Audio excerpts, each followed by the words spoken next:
We're on day 2 of the expedition. We're here on Utica Lake, September 24th, 2016. It was a fairly quiet night. Once I went to bed, it was quiet. But like I said, I heard rock banging, branch break up in the woods. When I was hiking throughout the night, what I did is I hiked into the woods. And eventually I came out over here and was looking for tracks last night with the night vision camera just to give you an idea where I was. But I heard rock banging, we had UFO sightings, there was vocalizations. It was a very active night. It's hard to say if everything was Bigfoot or paranormal, but no less, we have to be in tune with these type of things in our surroundings in order to produce good research.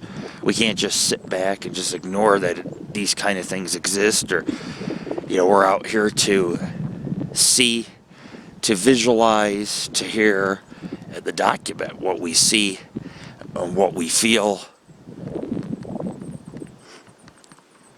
and then form a conclusion. Is there Bigfoot and UFO activity in this region?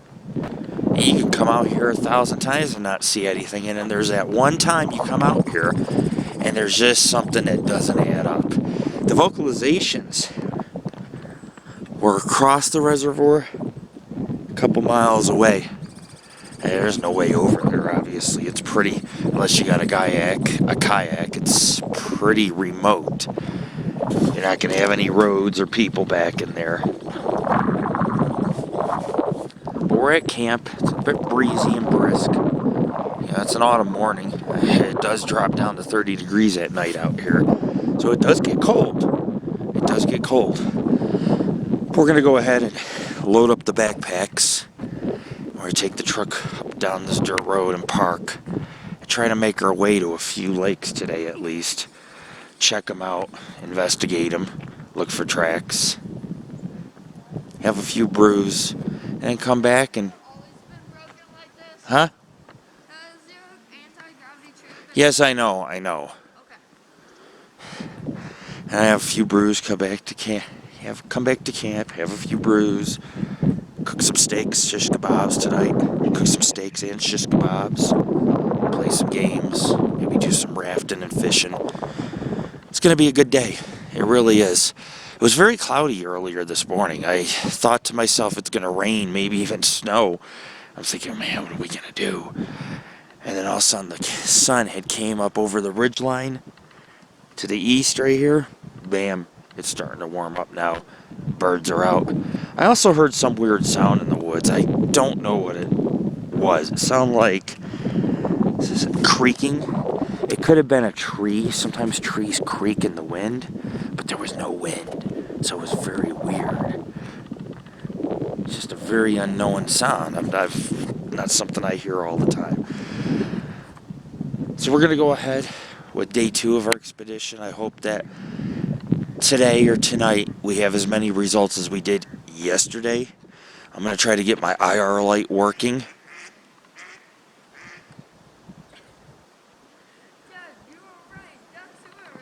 There are ducks around the tent, yes.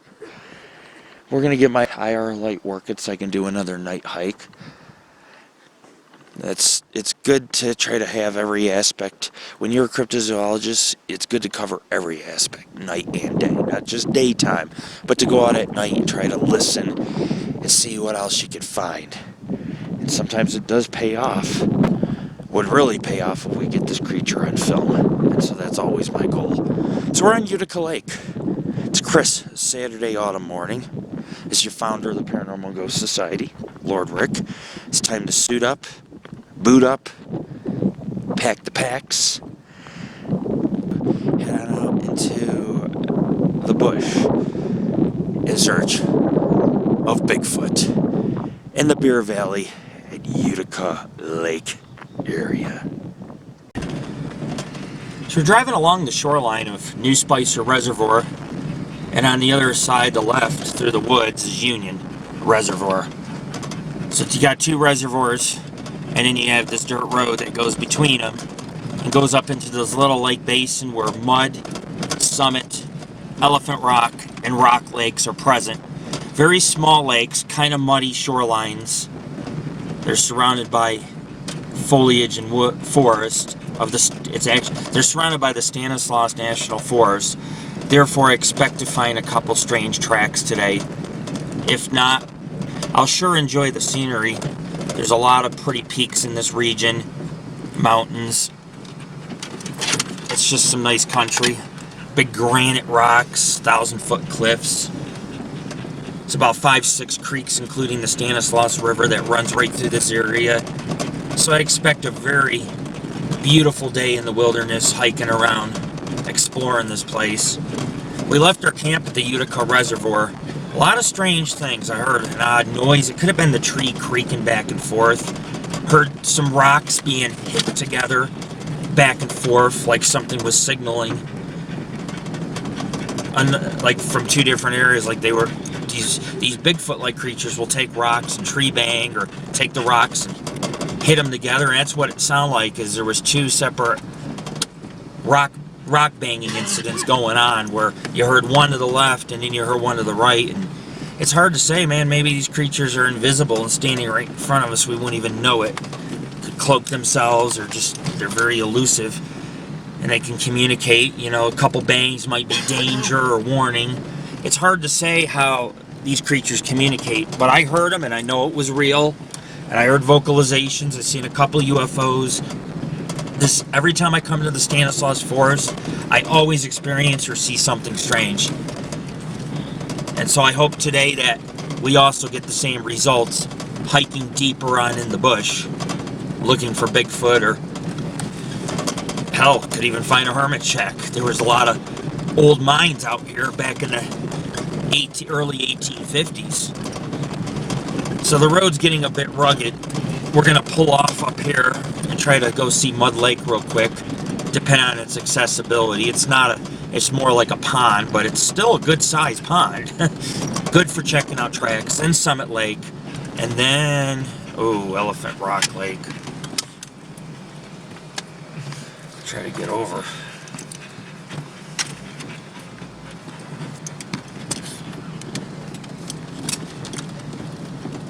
That guy's got a big old truck too.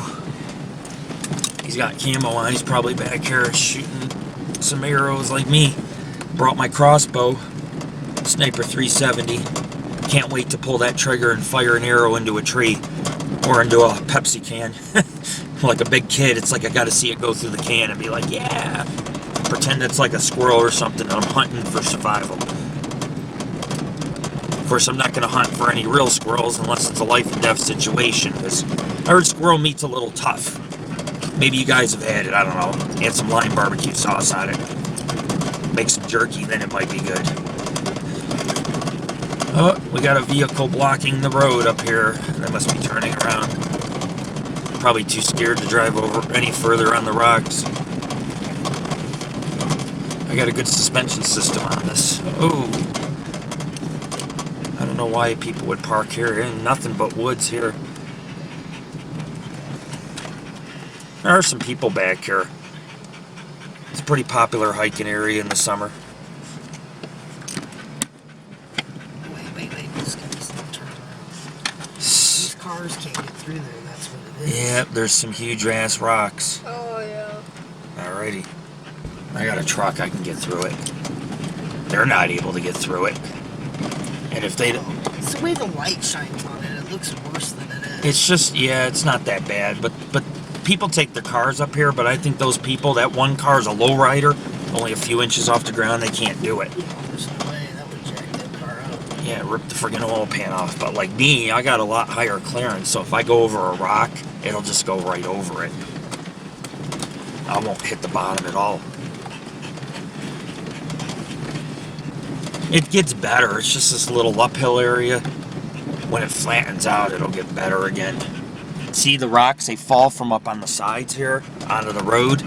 I mean, technically, some people could move them if they wanted. I mean, if they wanted to get back here, but like I said, you can take a car back here. I just think most people are a little frightened. They're like, oh, I got a car. It's like, well, you're in the fucking wilderness. Get a truck. If you're going to come up in this deep of the wilderness, you probably should have a truck. I mean, people break axles all the time and rip oil pans off. I read blogs and stories, and it's just like, it's like maybe you guys need a Jeep or a truck instead of a fancy $40,000 car that's 3 inches off the ground. But the Stanislaus National Forest borders Yosemite. Therefore, I mean, we are in the heart of the wilderness. There's nothing out here. Just a bunch of lakes, streams, and hundreds of miles of dirt roads that were created by miners back in the 1800s. That led to old mining camps and mines, which today are used by the forestry for camping and hunters, loggers, things of that sort. Got Mud Lake coming up. Mud Lake will be our first stop. We'll stop at Summit Lake, and then we'll grab our backpacks, get at the trail, and hike up to Elephant Rock Lake.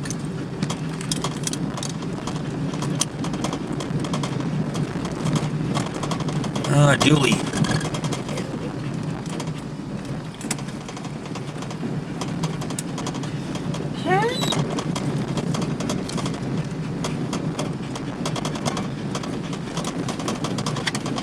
Heard a gunshot last night about 2 in the morning, too.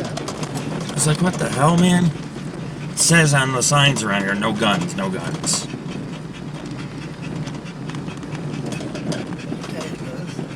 Did he? Yeah.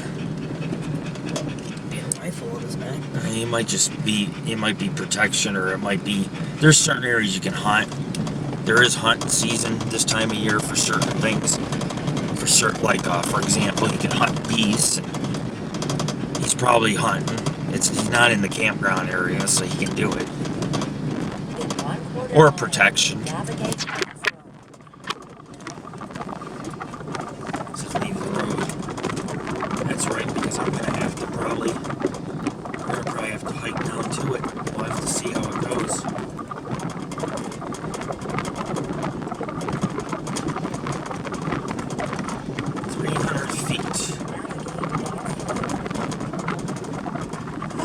Navigate off-road. There is no road here.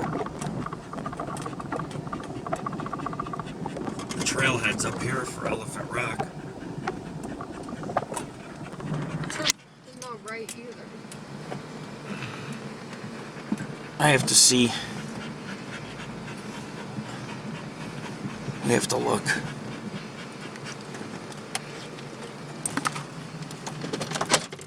Looks like it just goes to a cliff of rocks. Let me look.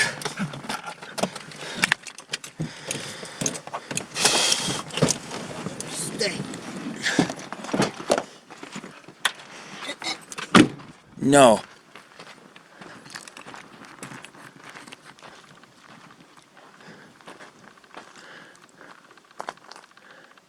Wow.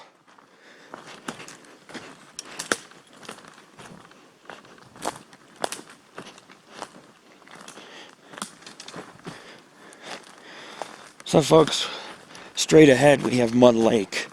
Now I may not go to it, because like Tammy said, there's a cliff in front of us.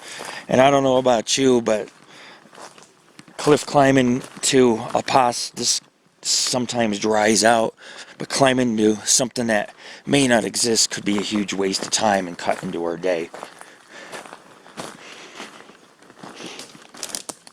But we shall see.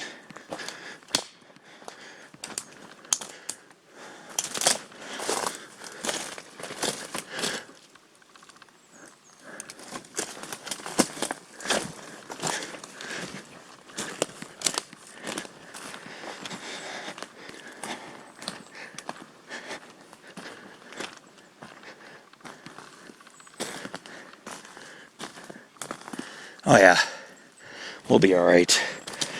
There's a cliff off to the right that blocks us, but we can go skirt around it. You can see how lush it is here in the Stanislaus National Forest. This is not a place that you mess with. You gotta treat this place, you gotta treat these locations very serious. This is a rugged wilderness. There are bear here, and there are creatures such as Bigfoot and mountain lion.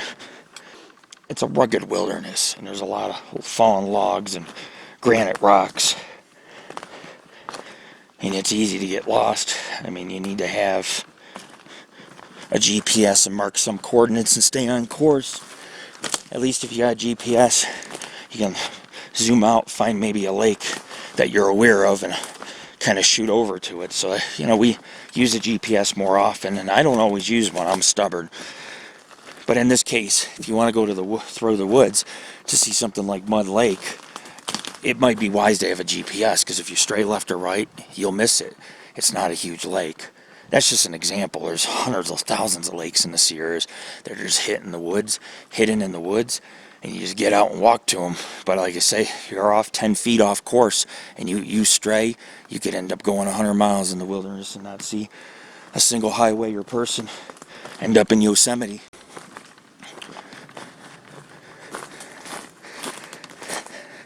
So we're heading out into the bush.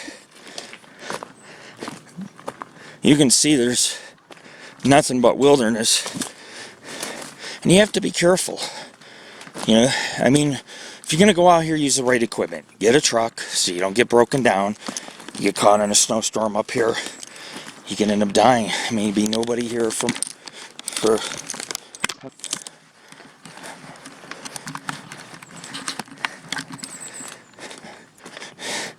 there might be nobody for many miles to come to your aid. Get a GPS if you want to leave the trail. When you camp in the wilderness, there isn't always the luxury of maintained hiking trails. And the other thing is, folks, is make sure you have plenty of fluids, some bear mace, or a weapon, just in case. There are wild human beings that live back in this region. I've found hermit shacks and such in the Sierras, and proof that there are people, humans, that live primitive, and they become like Tarzan. They become wild. Sit up in the trees, watch hikers go by. It's scary shit. It's the same concept as with Bigfoot. It's a very wild, primitive creature. It's able to survive all year around out here. And so it knows the forest better than you do. So always travel in pairs. Don't go alone, because if you see one of those creatures, you may be in trouble. Let's say if you're in the woods like this, and there's nobody around for miles. I mean, maybe if you run, it'll chase. Maybe if you see it, it'll just shake you like a rag doll and kill you. People, thousands of people per year come up missing in the western United States. They just come up missing, never seen again. No rescue crew ever finds them. So it has to make you wonder, where are the people disappearing off to, or what's happening. So, but I got my family with me. I'm not alone. But sometimes when I hike alone, I've been fouled, had rocks thrown at me after I measure a track, so a rock goes flying past my head. They don't like that. So you have to be careful. The lake's right up over this hill. About another 200 feet. So we got a bunch of little hikes today. One of these lakes will produce good tracks, especially this one, because humans really don't cut through the woods to go to something called Mud Lake. We'll keep trucking, folks. There's Lord Rick on the edge of Bear Valley.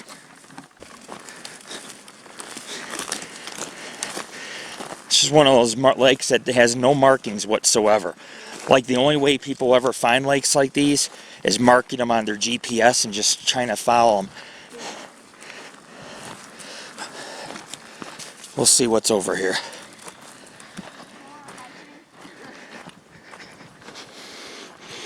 There are some human prints.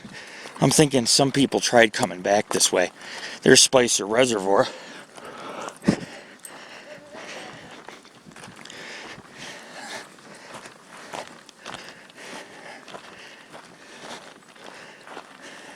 What do we got up here?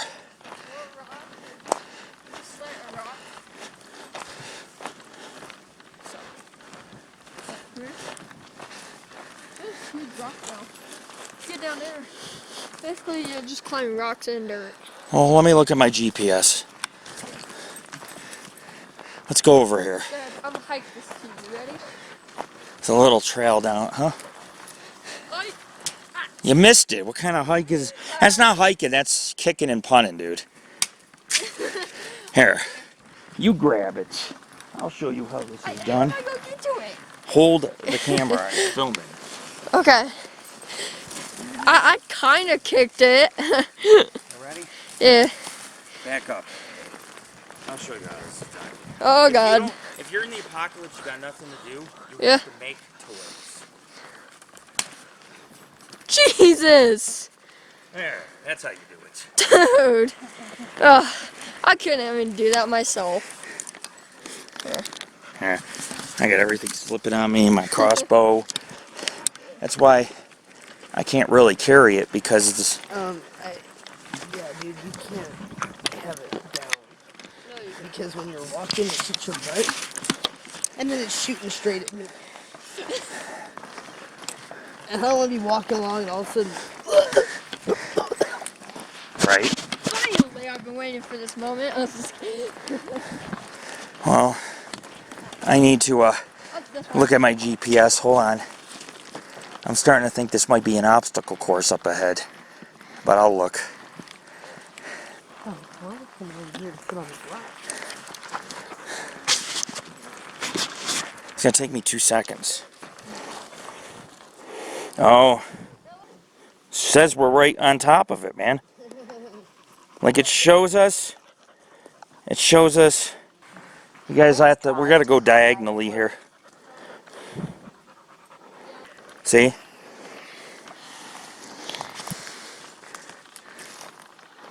I wish that it would situate itself better.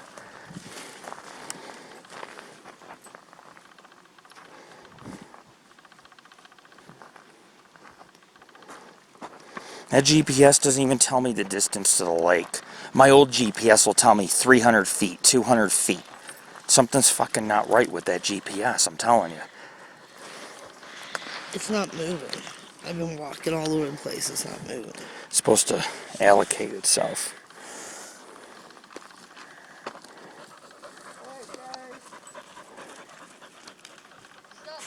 Please drive to highlighted route. I don't want to do that.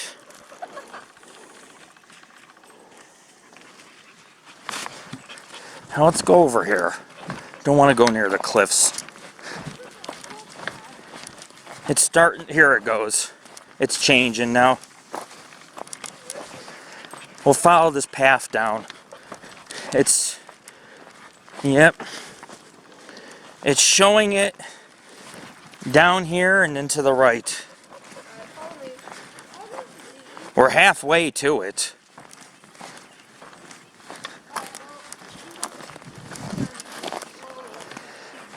Well, we're going to have to see how it is, son, because I don't know.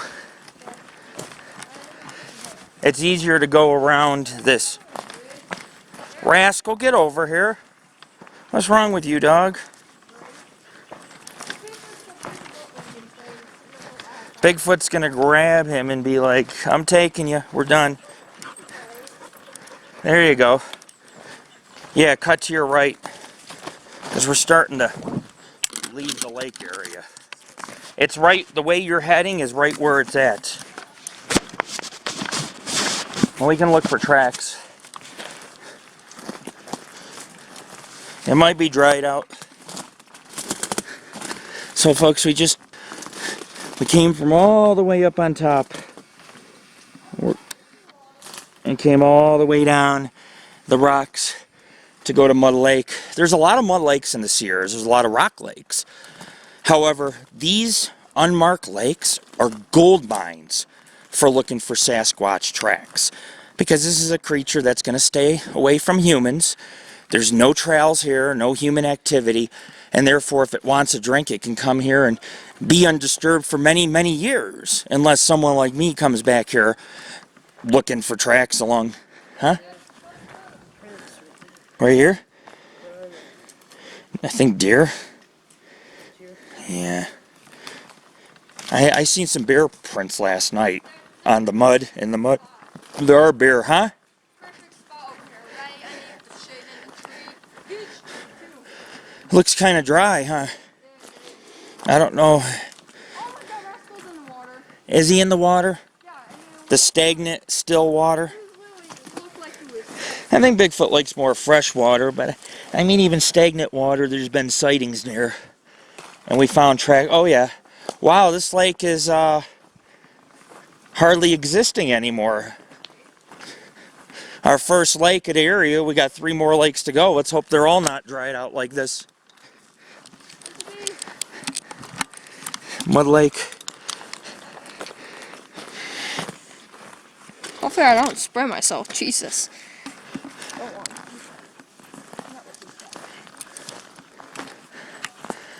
Yeah, dude, there's not much remaining.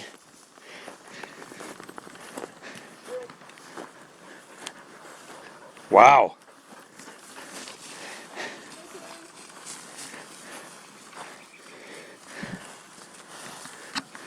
Big, but it's dry.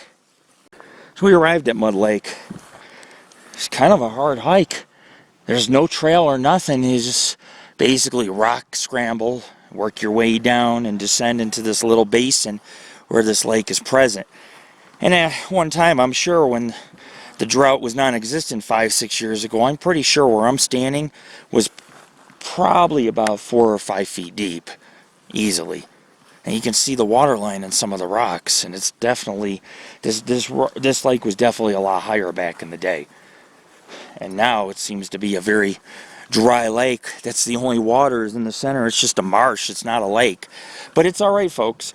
You know, we have 3 other locations we're going to visit today. Tomorrow, hopefully 2 other lakes, including another area like Mud Lake, which is close to camp. I gotta go to these places, and I have to look for tracks. These are good areas to do so, since there's very little human activity and it's hard to get to. Chances are a Sasquatch-like creature could cross this area and never be seen for years, unless, obviously, people like me were back here to capture that moment. Not so much for drinking, but, you know, if they want to cool off in the mud or whatever, they could do so. This is their country, not ours. And so, before you is Mud Lake. Next location we'll visit is Summit Lake, and then Elephant Rock Lake, and then we might make a trek up to Rock Lake. I haven't decided yet. I really haven't. I like to kind of split up my day and do different things. Hike, explore, rock climb, raft, fish. You get the idea. This is Lord Rick. There's a lot of mud right here. I see a lot of deer tracks, but I do not see anything else. No human prints, no bear, or see some raccoon. A little bit of raccoon. Some deer tracks, but that's about it. So nothing's been trudging through here. Now that doesn't mean somewhere on the opposite bank I'm not going to cross this mud. And you'll sink up to your waist, and it's right here. Trust me.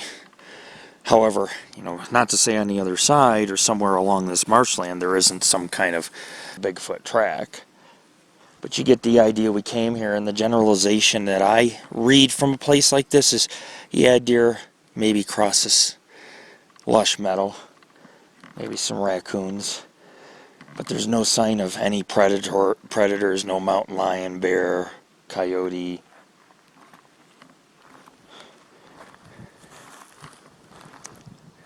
Or even Sasquatch.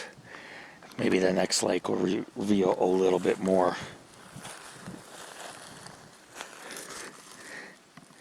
Now see, there's a really good sized track right here. So I was wrong. You can see. I don't know if I can. You can see if you look. I'm going to get it at a better angle. Somebody came through here, but what's strange... Yeah, okay, you have 2. You have this one, and then you have this track. I'll put my hand, see the size? It's a pretty decent track. And then you have a secondary track. Not to say someone didn't come out here with a boot and do some hiking. But I'm going to go ahead, I'm going to document these tracks. And you can see something. These are pretty fresh because the grass is still green and it's all mowed down. And it's broken because you can tell, see, something came through here. When you're tracking, you want to look for bent grass, straws, things of that sort, and see how green it actually is. These are pretty fresh. So somebody or something's been back here. This one's a little more concerning. For one, it's extremely wide, especially at the front of the foot. which tells me it's not a boot, because it's very, yeah, it's wide at the heel right here, but it's extremely wide where there could be possibly toes, because you can see it kind of rigid like there's toes. So this could be a juvenile Bigfoot. My guess would be not juvenile but female. It looks like it's about 12 inches. It's just extremely wide. And what's strange is they just kind of disappear. I mean, there's two tracks, one here and one here, and there's two tracks. Something definitely came through and made them.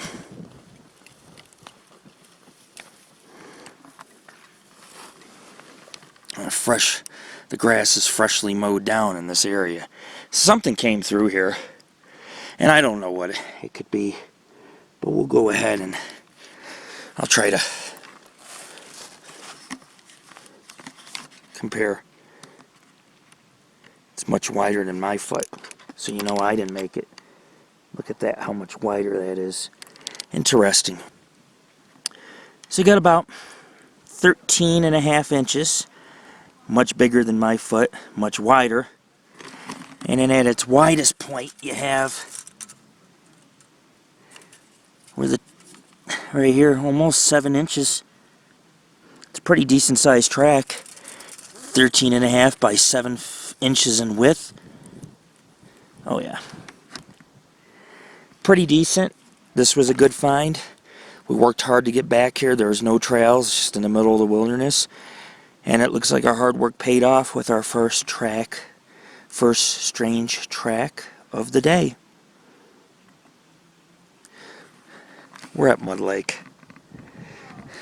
up in the Utica Reservoir region. If you continue over through the Stanislaus National Forest for about a mile, you can hit the Spicer Reservoir. A lot of fresh water there, whatever it could have. It looks like to me something had crossed here, and these tracks appear to be heading this towards the Utica Reservoir where we're camping. So whatever it is, if it is Bigfoot, it's probably crossing in between the reservoirs. We're surrounded by peaks. A few miles from there, there's peaks everywhere. It come down off the peaks, maybe hit the New Spicer Reservoir, across this meadow, go up to the Utica Reservoir where I found some tracks as well, but I don't think they're Bigfoot. But I believe that this track is definitely worth logging here, because it is a little bit strange. It is very wide and long. I do admit that. It almost looks like in the end there's some toes where the spread is. You can tell it wasn't really pushed up by a boot, but more, it's very rigid right here, like maybe this was a right foot and this was the big toe right in here. Very interesting. So we're about to leave Mud Lake. I registered. There was two tracks. One was kind of smaller, but the other track I measured, which was almost 14 inches in length, about 7 inches across, maybe 7.5. And the thing that made me believe it's not a human being or a boot was the fact is that in the toes area, you had dirt pushed in all different directions. There was a spread where if it was a barefoot person or let's say a Sasquatch-like creature, there was a spread in different directions. Mud went to the left and right, and you would slip on this. It's muddy. However, a boot would not do that. A boot would leave a curve at the end of it, a curve, while toes would spread out like this. And at where the toes were supposed to be, you could see 2 to 3 different directions, like that the dirt and the grass was pushed forward. It was not a boot. And I'm not saying a large human being didn't come back here that may have been 6'6", had a size 14 shoe, and was barefoot playing in the mud. I don't know. It could happen. So I keep an open mind. But I'm saying it's just a track all by itself that's very large and obviously was barefoot. There was no in the track, there was no signs of a boot sole. There was no curvature at the end. It was all distorted, which tells me that whatever made that track was definitely barefoot. I am 100%. And so our first location reveals something strange. We have 3 other locations to visit today. I hope to continue to find some strange tracks or evidence, maybe even capture one of these beautiful Sasquatch-like creatures one of these days on film. Every time I see one, I can never grab my camera. Not even 5 seconds, 2, 3, you could count 1, 2, 3 and they're gone. They're very fast. That doesn't mean they don't throw rocks or want us here. They may not want us here. Get some rocks flying past their head, that's a sign to probably leave. They are still wild creatures and this is their territory, and with any wild animal you don't want to intrude on its territory if it might have young, it might be feeding. You don't want to do that. So you have to be smart, but you can still get up close to these creatures and track them and collaborate evidence with other researchers and see what we're dealing with in this region, how many sightings, how many tracks. But I believe that the population's very high in the Spicer Reservoir area based on 100 years of sightings and people finding tracks and hearing vocalizations where we're at. The knife stuck. So we're going to head off. We're going to make her climb out of this basin and we're going to go to Summit Lake. This is Lord Rick. Check out our site, www.paranormalghostsociety.org. We are at Mud Lake between the Spicer and Union Reservoirs. Look, there's a butterfly.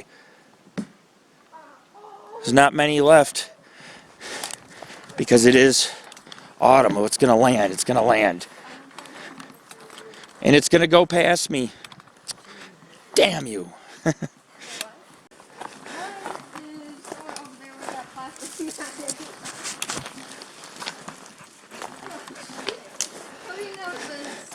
Okay, folks, we're heading through the brush again to leave Mud Lake.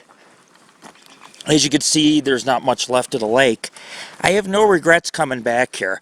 I do think that track was strange. Yeah, the thing about Bigfoot researchers is most aren't willing to do what we do. Some are, but most aren't. Most people want to park near the road like finding Bigfoot and be like, oh, we found a track near the road. I don't think so. I think that if you're going to look for tracks, you really need to hike in the wilderness off the trail and go to some lake that maybe one person visits a year, if that, and then look for tracks. Then it sounds more feasible because you don't see any human tracks back here. All you see are deer tracks, seen some raccoon, and then I found that large track. So it definitely raises my alert level to possibly Bigfoot being in this little basin. A lot of rocks, a lot of places for something to hide. We're surrounded by peaks, the Stanislaus National Forest, and multiple lakes and reservoirs. So we're going to continue to climb out of the basin back to the road. We'll get in the truck, we'll head to Summit Lake next. We'll just take each lake by surprise.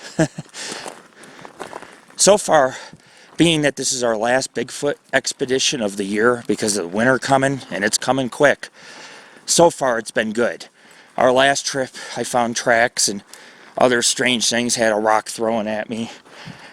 This trip, already found a track, heard vocalizations, had a branch break in the woods and it stopped last night. I mean, really close by.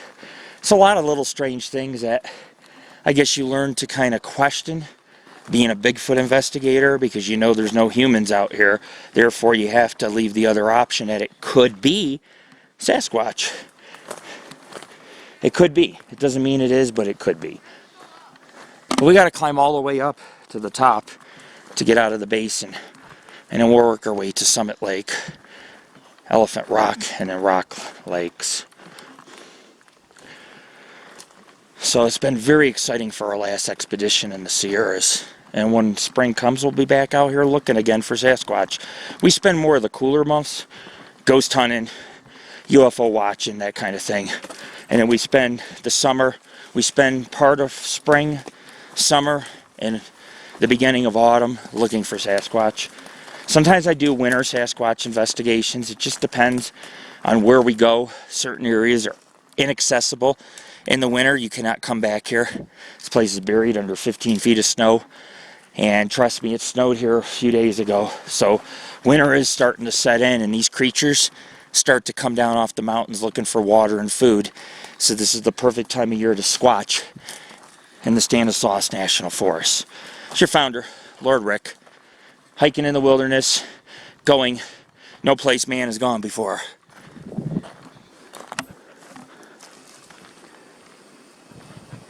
That rock split in half due to glacier activity in the last ice age.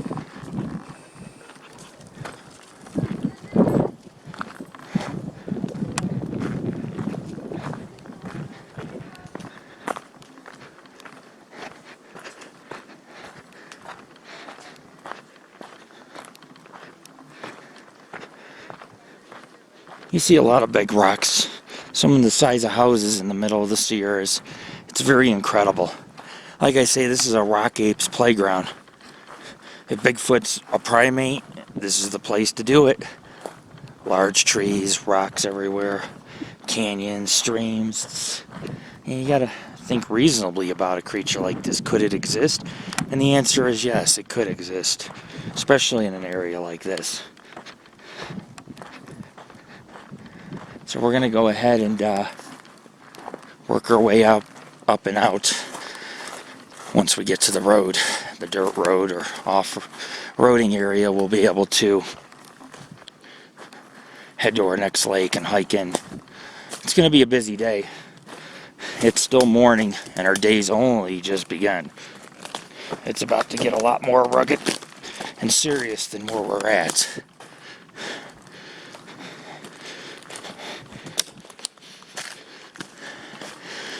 Continue to make our ascension out of this mud-like basin that we're in. It's exciting, folks. It's getting really exciting.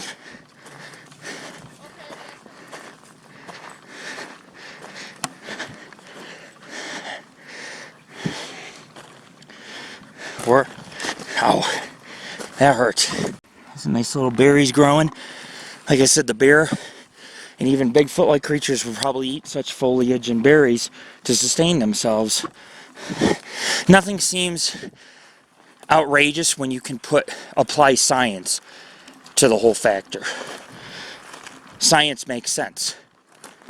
Just saying, you know, berries grow, they probably eat it. No, they would have to eat the berries in the forest, as well as anything that they could hunt down or scavenge to survive. Because as you know, a creature that's 12 feet in height and 1,200 pounds would require a lot of protein in order to survive or maintain its health. So yeah, it would have to utilize anything it could find. Berries, greenery, the local wildlife such as smaller game, does, fawns, bucks, small dogs even. I've heard of that as well. So we're almost out of the woods. Not really. Even if we make it to the truck, we're still in the woods. We still have a long ways to hike today to get to these other lakes. So we'll keep on moving.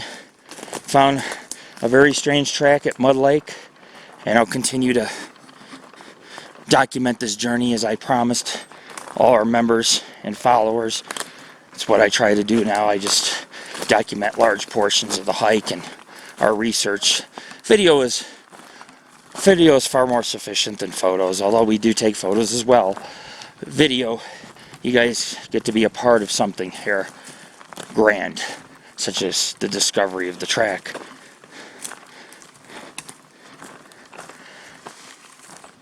There is no path, you just kind of make your own, weaving in and out of the brush.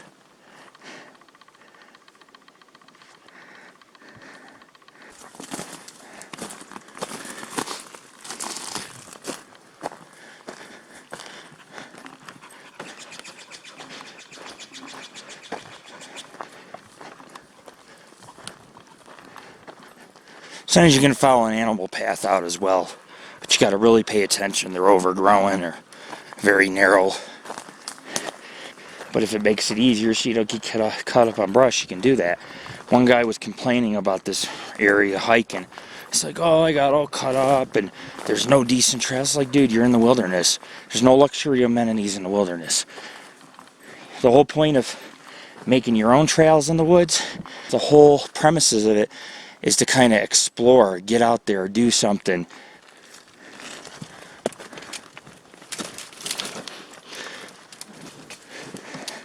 Had to get on my knees. Here we go. The path up here. But to get out and explore, and people gave this place 1 star all because they got cut up on brush. It's like, well, you are in the middle of the Sierras, and technically this may not be the jungle, but it is some form of a jungle here. It's overgrown, a lot of thick foliage, it's lush, so it is kind of, in some retrospect, a jungle, figuratively speaking. Therefore, you have to expect to deal with poison ivy and getting cut up and plant life. Is that the road? Oh, cool. We made it out of Mud Lake alive, everyone. And we're back on the dirt road, which is a relief because we can get on to our next couple lakes. We're going to go to Elephant Rock and Summit Lakes. We may go up to Rock Lake as well. It may not even be worth the hike. It's such a small lake. It may be dry like this, and I don't know about you, but hiking 800 feet up a mountain? Probably down here. No, dude. It's down this way. Hiking up a mountain may not be the best option for a dry lake.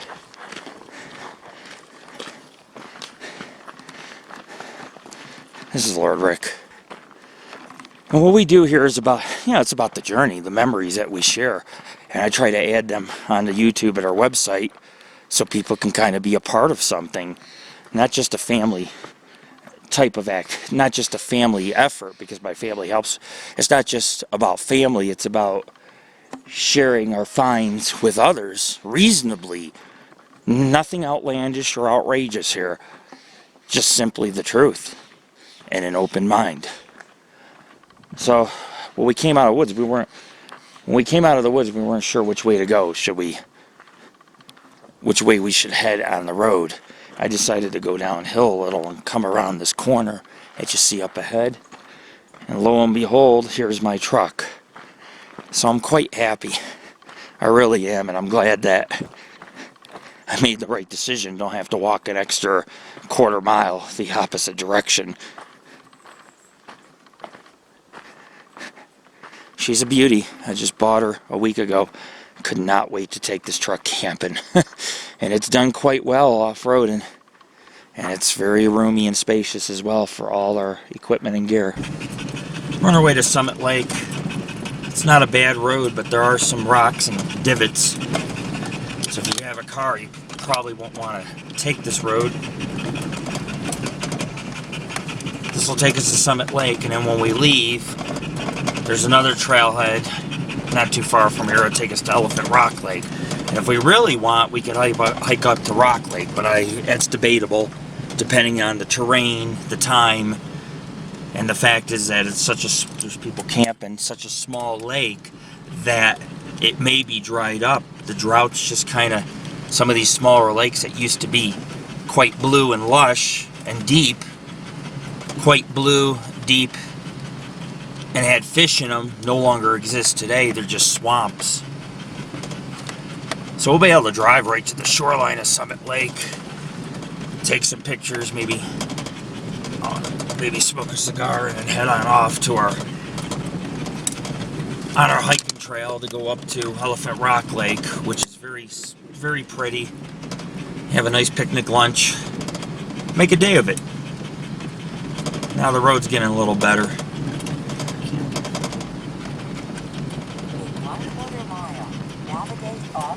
Holy shit, there's like 20 cars back there. Wow. Well, this ain't no camp. This is not no campground. This is just, I count about 10 different, there's no campground. They just pitched your tent. Yeah. But there's like 10, 12 tents back there, man. At least. Maybe less, maybe about 8, but still. I mean, there's like 20 people standing out there, you know? It's like, wow. The Sasquatch is going to come around with all them people. Summit Lake is pretty.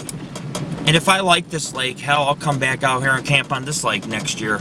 That's the whole point of going to these lakes, to see if there's areas we can camp at. Navigate off-road. We're already off-road. And it's getting narrow and rugged again.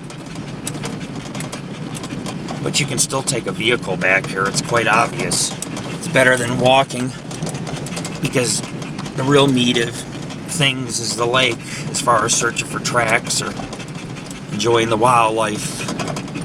Whoa, there's an RV back here? Wow, that's dedication to get an RV here.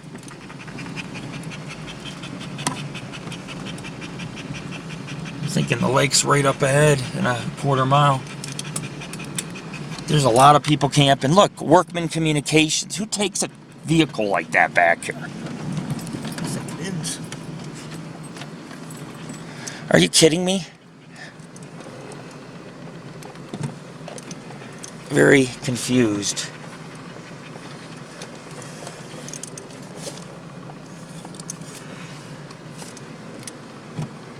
Where's that damn lake?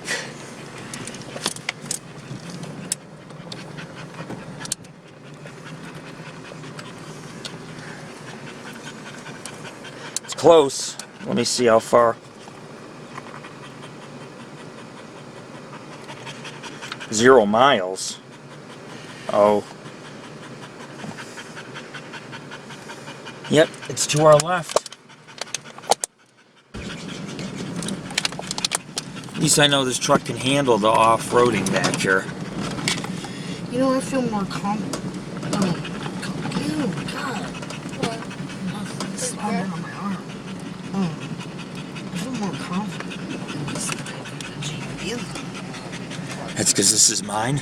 You're like, use yours instead. Yeah. I don't worry about you. Well, this sits a little higher than the Jeep.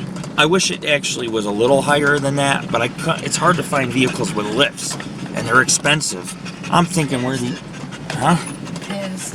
Yeah, but there's no path past it. No, there isn't. So now what? We go back on the road and go on to Easter Lake? Or what is it called? I want to go to this lake. I mean, it's pretty rugged back here. It's not hard to get to. It's just, if you have a car, you're gonna probably do some damage if you hit a rock the wrong way.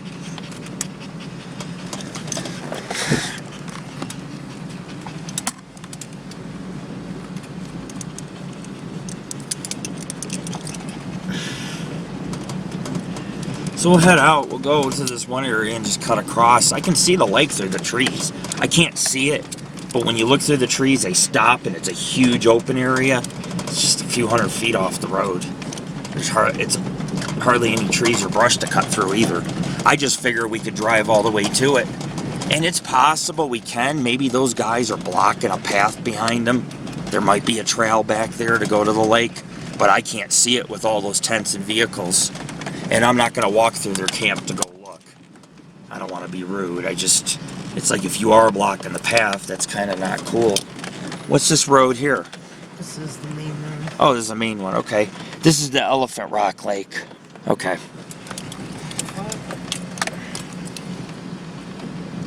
You're obviously confused. You're doing a 3-point turn on a narrow-ass friggin' road.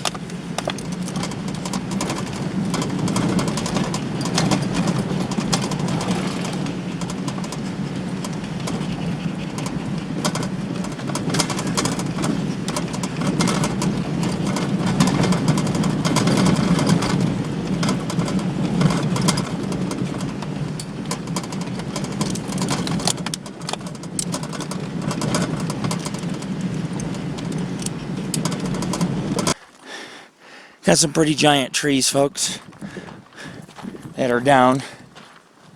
We're trying to find Summit Lake. We're hiking primitively in the area. There is no set path. You just kind of climb rocks and go through brush and woods.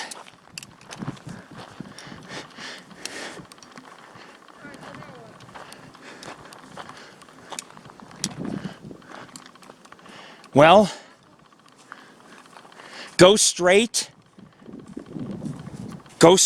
and then cut left. We got to go around these rocks.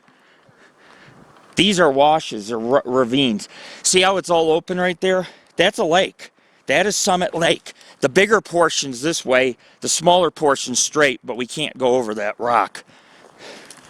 We'll go around it, like we did with Mud Lake.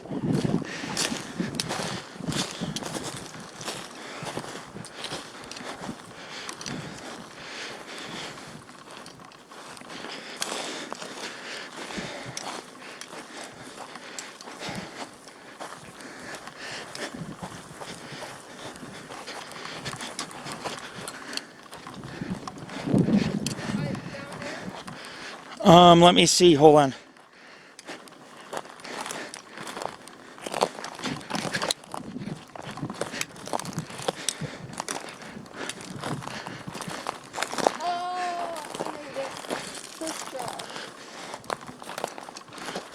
Here.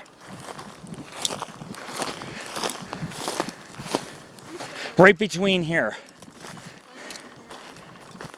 It may be a half mile off, but it's here.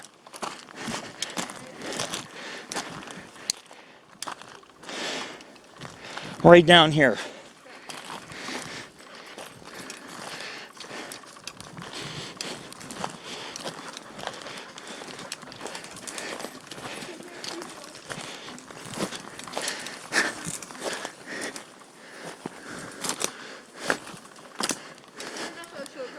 We're gonna go straight, dude, and up on those rocks, and I'm pretty sure we'll see it. I'm pretty sure.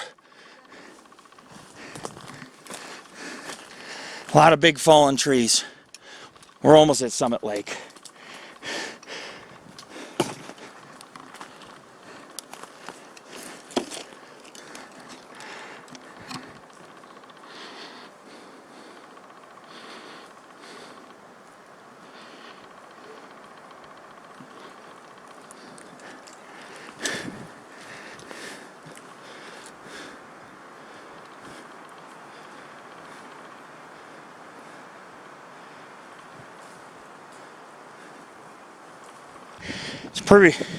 We're in some pretty primitive country back here.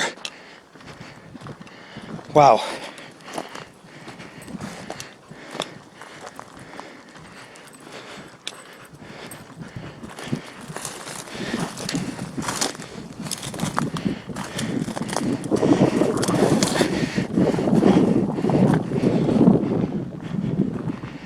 Whew.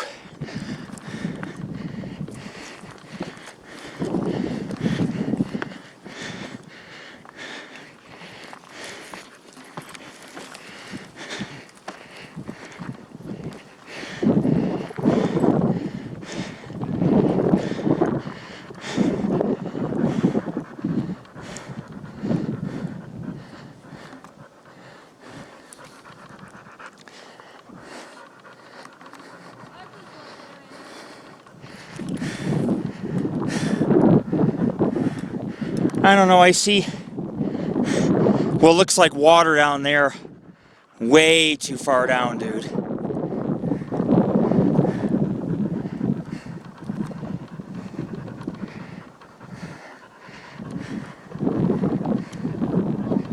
Look. Yeah, I'm thinking that might be it. We're gonna have to cut across right here to the road, like diagonally to the road. And then we could just walk the road. It won't be that far.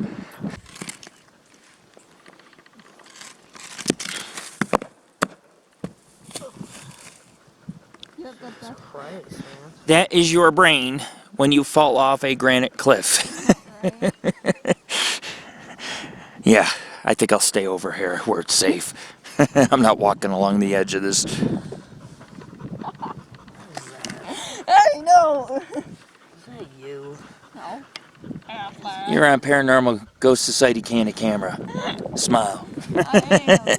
And now please. Say cheese.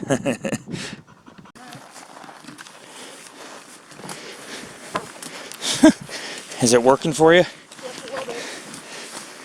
Whoa!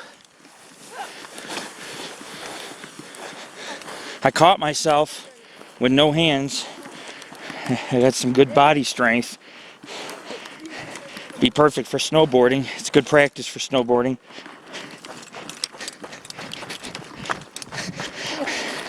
Made it. Ah! Ah! I saw that. Oh, Jesus. We're almost back to the dirt road. This is just an obstacle course. Why get mad? Just feel like a kid again. We just went around the rocks, that's all. Sit right there. I know, but mine didn't go up over the rocks. Mine just followed right around the Yeah, edge. ours didn't go up on the rocks either. And this is a gorilla's playground right here. And then we would just sit And I'm the gorilla today. And I'm the gorilla. And I'm all the way down here. Hello. Yeah, we Where would are just, you? He was throwing sticks at me. So I got up, I'm like, let's go. After I threw some at him to see how he likes it, and he's all ducking and covering. It's like, you like it? You like it? Doing it to me, but then he only get done to him.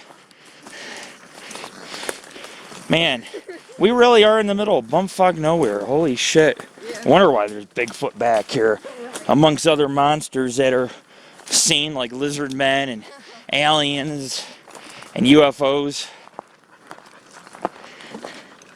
There are no trails out here. You just make your own and hope for the best. Hope you don't fall off a damn cliff or something, or rock face.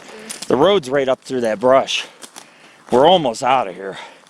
Well, not really. I mean, we still have to try to find the lake, but we need to go to a hiking, an area where people use regular for hiking, so we can get to it. Because this is not working. It's just not. We tried. See how the woods get thick? Because the road's right up ahead. yeah, I know. It is what it is. It's ready out there. Yep. No GPS on me. Just make our own trail.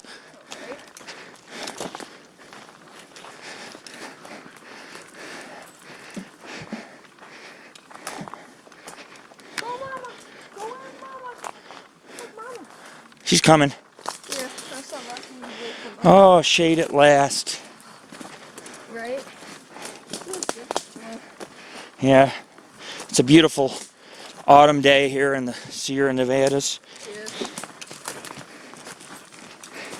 Beautiful day for hiking and exploring.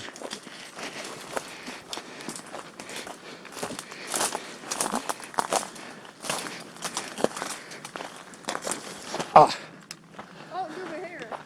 We never, here's the road. yeah, I was about to say, because we never been Ah! down. Ah! No GPS. Ah! Sorry, I got a little excited there. Rascal, where you going, dude? You don't know where you're going? Probably truck. No? It's on the right? Look at curves. We can just walk right back to the truck. I'll take the road. Just so everyone is aware, because I was not aware of this, I looked it up, and I didn't realize that the Carson Iceberg Wilderness actually extends this far south into the Stanislaus National Forest.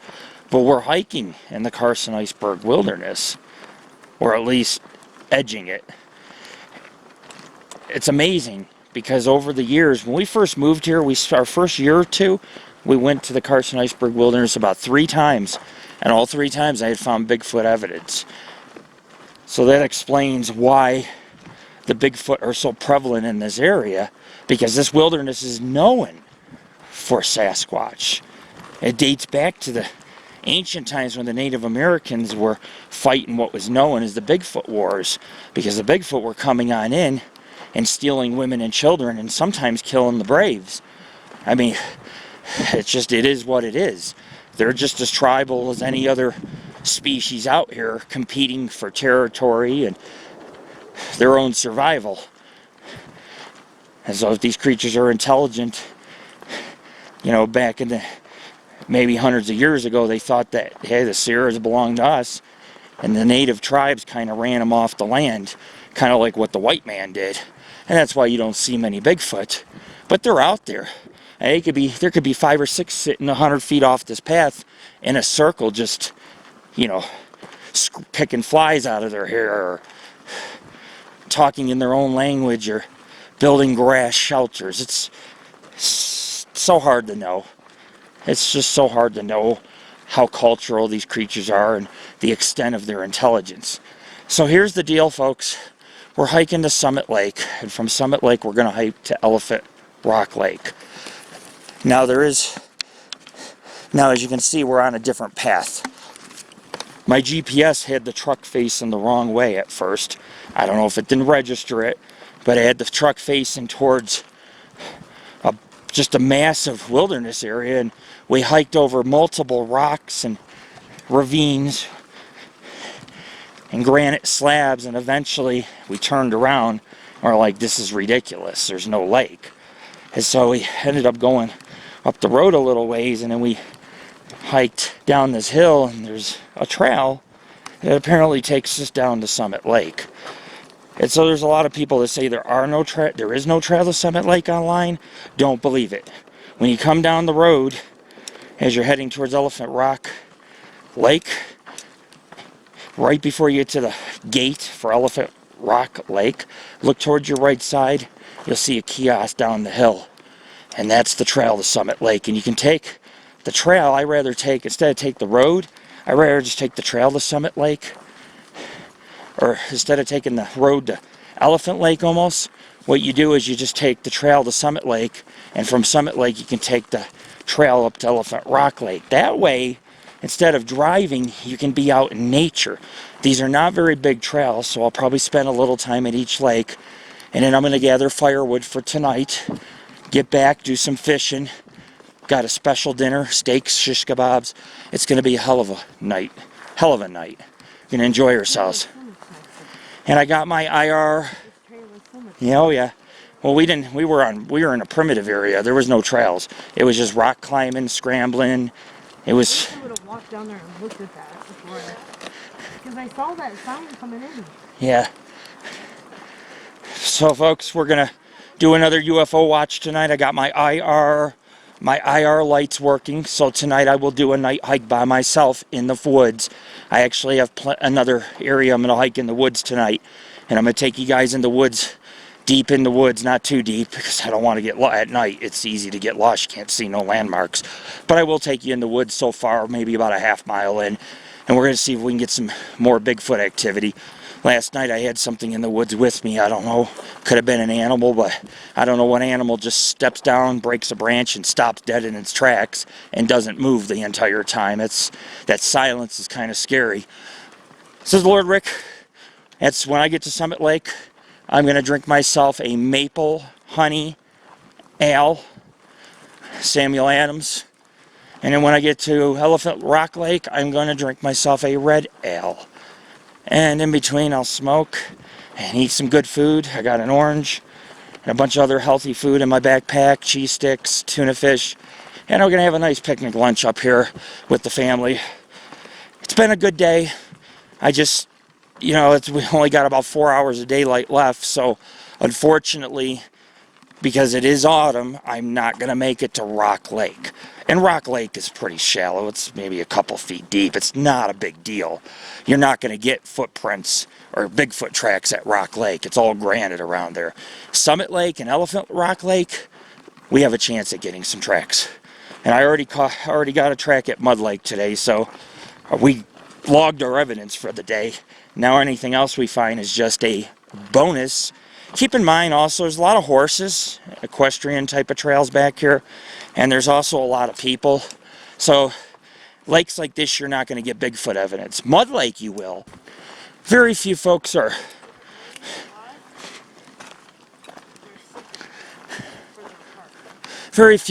willing to actually very few folks are scared to leave the trail. So when we went to Mud Lake, there was no sign of human activity, but I did find a pretty amazing track, and it did not seem human. It was very odd shaped, very long. The toes area, the toe span was around 7 inches wide. Whatever made it was pretty large. It wasn't a bear, I can tell you that. There was a heel. It was defined. So you have to keep in mind that we probably won't get no Bigfoot evidence where we're going. But Mud Lake was our gem for today. And yeah, it wasn't a pretty lake. It was swamp. However, it did produce the results that I was looking for, which was a decent-sized track. So anything else today we find is bonus or into the night when I do my night portion of this trek. So this is Lord Rick. Tomorrow we got 2 more hidden lakes. One's near our camp. We could probably just walk from camp. The other one's near Rock Slide. There's a place called Rock Slide OHV Trail. And right where the river converges there, if you follow the river, you can go to another hidden lake, which we're going to have to do. We're going to make sure we're facing the right direction next time, and that way we don't get lost or end up spending 3 hours climbing rocks. However, it is going to turn nighttime we don't have a lot of daylight left, so we only have time for 2 lakes. Highland Lakes, that's where we camp, dude, remember? There you go, that's where that. Mountain bicycle trail. Highland Lakes. Is there anything on the other side? Yeah. Summit Lake. Straight ahead, we need to go to Summit Lake. Where's that at? This is Summit Lake. This doesn't make sense. Make sure, folks, I want to correct myself. When you're coming down the road to go to Elephant Rock Lake, before you get to the gate, there's a trailhead which the right one. The right trailhead will take you to Highland Lakes. It'll also take you to the back way to Elephant Rock Lake.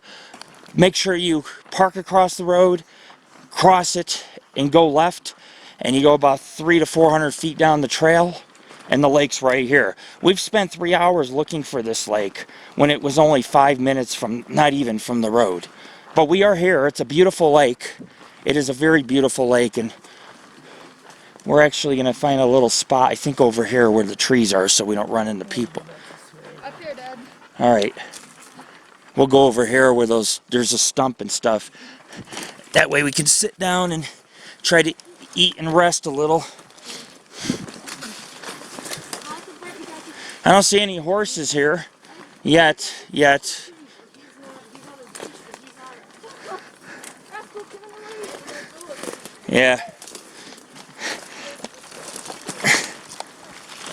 Oh, there we go. Wow. Yep, this is Summit Lake. Alright, got it. There's nobody up here either.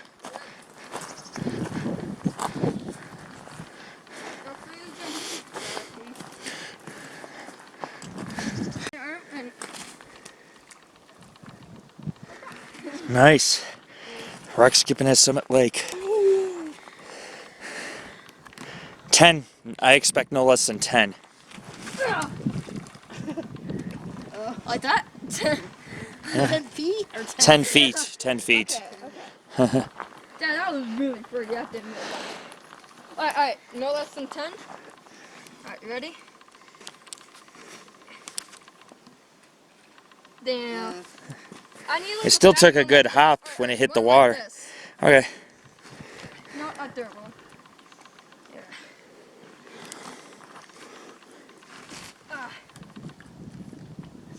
That's still pretty good. Alright, last one. Last one. Make it count. I'll make this one. Because we got to go soon. I didn't make that one count. I can't do it anymore, bro. That's okay. There's another lake waiting. And the reservoir. Oh, yes.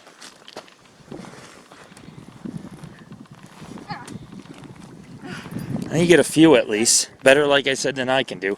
I think my greatest one was like 12 in Yeah. Florida on the St. Johns River. So, I need practice. Yep, that guy's a black guy. Those guys have been shooting. They look how awesome. A bunch of Rascal is older with his guys. chain. Those guys have been shooting guns like crazy, man. That dude's drinking the water right out of the lake. What? Uh-huh. Oh, that's nasty as hell. Dude, this water's pretty. Even though it's clear, it's still kind of still. And it could have bacteria. It even says, I read on the website, do not drink this water. Boil it before drinking because people have gotten sick up here. Yeah, well, Chipmunks carry the plague and they piss in the water source, so what do you think? then you're going to get the damn plague, which probably is not a good thing.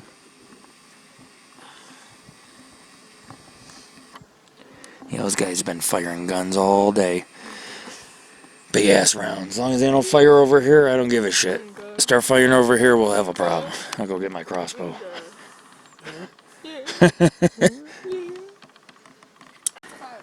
So I'm leaving Summit Lake.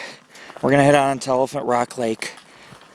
As you can see, it's just a typical alpine lake. It's beautiful. We had a hard time finding this place. The first time we overshot it. Went over a bunch of ravines right beyond these woods. overshot it for a while. The second time, we went the wrong way down the trail. It's all labeled the same trail, but you got to cross the road to get here. So when you go to Elephant Rock Lake, make sure that you cross the road and look to your left. It's not labeled.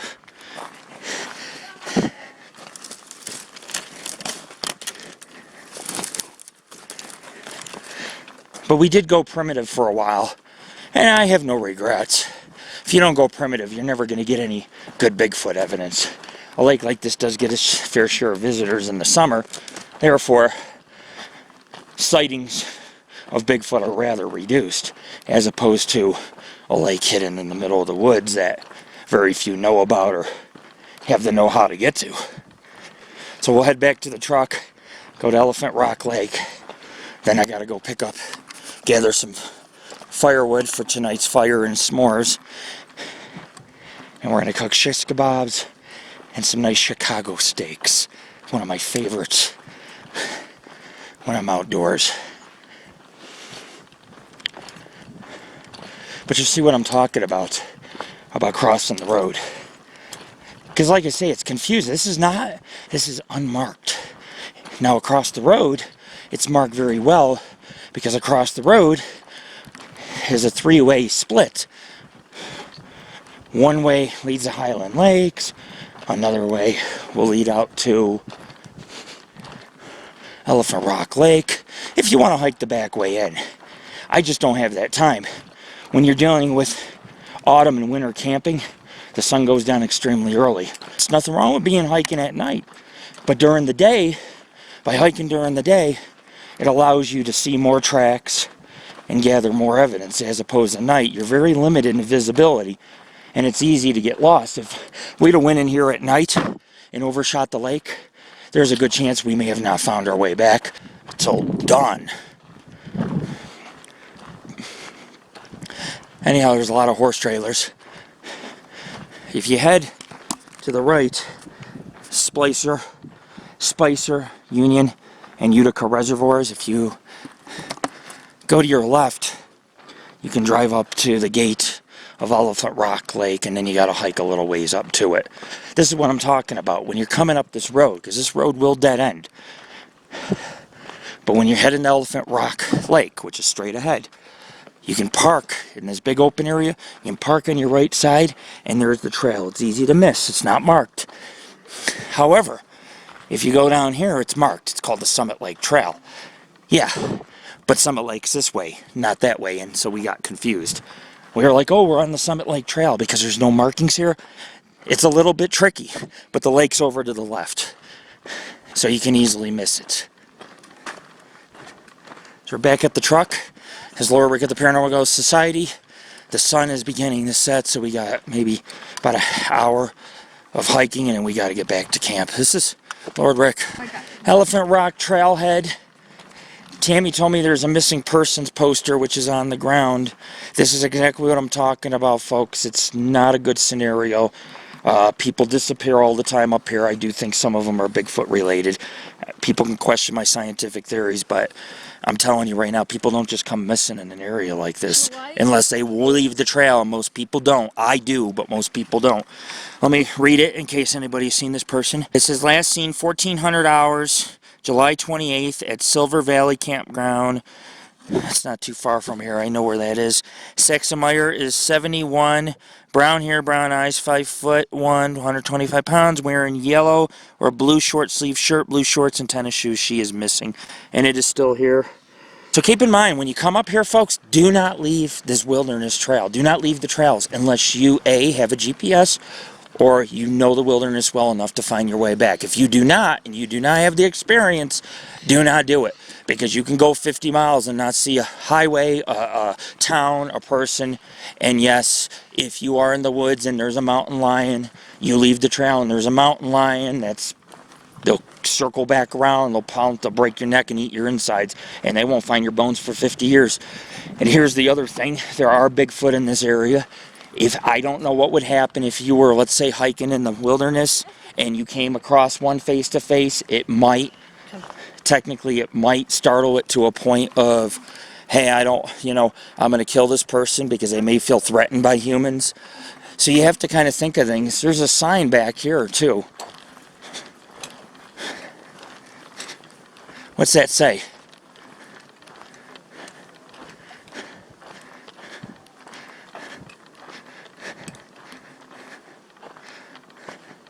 Oh, Lakeside, that's a mountain bike trail.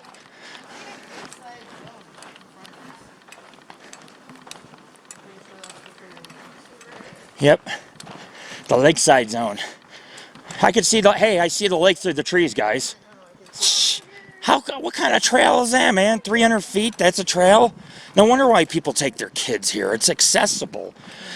But folks, do not leave the trails. Unless you're like me, who's doing cryptozoology research, do not leave the trails. Because if you don't know what you're doing, and you come across a bear or another wild animal, and you don't know how to deal with it, and you run, and you get killed, it's your own fault for getting attacked or ended up perishing. But the lady is missing. And, that's a 70-year-old woman missing. And I very much doubt a 70-year-old woman is going to leave a trail like this, for example. And so she's missing in this area, and they haven't found her. They may never find her. But we're in the Stanislaus National Forest, the Carson Iceberg Wilderness on the edge of Bear Valley. It's an area in the 1800s that had grizzly bears. Yes, there were grizzly bears out here over 150 years ago. That's why they named it Grizzly Valley. Or Bear Valley. They named it Bear Valley because of the grizzlies, which were wiped out by the pioneers to extinction in this region because people found them threatening. All the time people were getting attacked in the 1800s, pioneers. But this is Elephant Rock Lake. It's beautiful. I brought the tripod for a family pic. We're just going to visit here a short while, gather some firewood, go back to camp and relax. It's been a hell of a day. I mean, we've done a lot of rock climbing and hiking today. I don't have no regrets. That's why we're here, to explore and hike. Better than just sitting around doing nothing. This is the lake we see. The green one? No. Was it? No, it was a small pond, dude. There you go. You see that rock? Yeah. Yeah. Back and it goes down. Well, You can see his well, eyes, guess what? start of his trunk. When I stood on the mountain, when I stood on the mountain, I got a picture of that whole rock. So there was an advantage of traveling in the wilderness to get that, because I stood way up high. The elephant. If you stand way up high, you can see a whole... Its two eyes and its trunk. No. And that's its head, and it goes back to his body. Elephant Rock. Or you can look the other way. The trunk is pointed out in the front, That's what I was looking at. and it goes up. It's marshy. Look at all the lily pads. The water's even brown here. Jared, I stood on that mountain beyond those trees, and I looked right at Elephant Rock. And what's funny is, remember I told you, Tammy, I could see it? The lake was right down here, but you can't see the lake. The trees are in the way. So I didn't even see Elephant Rock from above because it's so tree covered. It's very tree covered, so I didn't see the lake. I did see Elephant Rock. When I stood up on that mountain, I looked directly at the whole rock. You can see the whole Elephant Rock. And I said to myself, you know what the first thing I said to myself was? I can see an elephant in that rock. It looks like an elephant. You can't see, you have to be higher up to see the whole rock. It does look like an elephant. I just don't see it. I don't know what's wrong with me, but I just don't. Wow.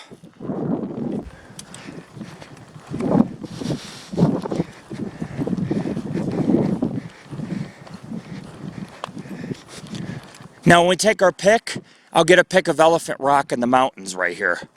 I'll face it like this way. Nice little lake, huh? It's not very blue, but it's a nice lake. What about right here? It's fine. It's at the trail though, so. Well, there's a trail that goes around the lake almost, I think. Or at least halfway. There's elephants swimming in here. This will be a good pic. Apple right here. Wow. Not many tracks though. There's a lot of dirt around and soft mud, but I do not see any tracks, any animals, Bigfoot, nothing. It's nice.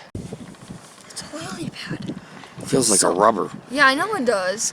Feel it. How else are they supposed to feel? They have like a wax coating. Yeah, that's pretty cool. Mm-hmm. I'll go play. Yep, feels like a rubber. Like a rubber. Like a rubber. I stood where we were at, way over on those rocks beyond this lake. I was almost level with that elephant rock. Like I was 100 feet below it, but I could see the whole thing across this whole basin. And I didn't even realize the lake was here. You can't see the lake from where you're at. You can see all of Elephant Rock where I stood, but you can't see this lake. Because see how thick the forest is around it? Yeah. So you wouldn't even know it was here where we were at. If I would have seen it, maybe we could have walked down the rocks and came here directly. We were right near it. Trust me, we were close. But you know, you see how it was when we primitive hiked, how it was, how easy it would be for somebody who with no outdoors experience to come up missing because they could keep going and going and going and going, and then they fall and they hit their head and end up in a ravine dead, and they don't find them for 2-3 years because who's going to go back there? You see what I'm saying? There are missing people. A woman came up missing from a campground. Well, that's what I'm saying. But the campground's not far from here. I've heard of that place. It's not that far. Silver Valley or whatever. Oh yeah, it's not far. It's in this region. I looked at it. The thing is, she's not the only one who's come up missing. There's hundreds of people up here that come up missing or are never found again. And so it's either A, due to animal predatory attacks, B, UFOs and aliens, C, possibly human factor like a murderer or maybe a husband, or you know what I'm saying, or D, could be Bigfoot. A lot of places that have missing people also have high Bigfoot sightings for decades. And it's safe to say if you came across a 12-foot, 1,200-pound creature that was wild and primitive, face to face, let's say we're climbing rocks, we come on the other end of the rocks and 20 feet out in front is this creature standing there. Do you think that creature's going to be nice to us? If it may not have ever seen a human, or it may be so fearful of humans it feels the need to attack because it might think I'm armed with a gun. And they know what guns are. They hear them shoot, you know, they shoot them all over. Just saying, hypothetically. If they've never seen a human, they've never seen a gun. I'm just saying. Well, I mean, I'm saying that some of them may never see a human. Other ones may see guns and be very fearful of humans. Like certain animals shy away from that. Huh? What is that? What do you got? A log. Wow, that's a nice one. A nice piece of log. Just heard vocalizations somewhere. Must be humans shouting. I can't tell if they were human or not. Cool. Yeah. Cool. Nice cut. That's a nice cut. Find that. Just in the low ravine area. Cool. Awesome. Elephant Rock Lake, folks, with a beautiful, majestic peak in the background. And just so everyone knows, when I was filming earlier, I did get some video footage of Elephant Rock. I was actually right above these trees, but you can't see it, but beyond these trees, about a quarter mile, there's a huge area you can climb up. It overlooks, and it overlooked right across this basin at this rock. I was almost level with it across. I was pretty close. We were really close, but I couldn't see the lake.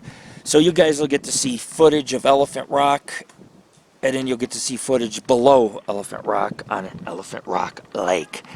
This is Lord Rick. Make a song. Then I'll be famous and make $1 million. Nah. But I could probably make a few thousand selling my album. There could be caves. That's all very rocky. There's probably lava tubes. There are cliffs ahead of us, hundreds of feet straight. You can see divots and everything. There's probably caves up in there. Bigfoot's a cave-like creature. Comes out at night, has very good night vision.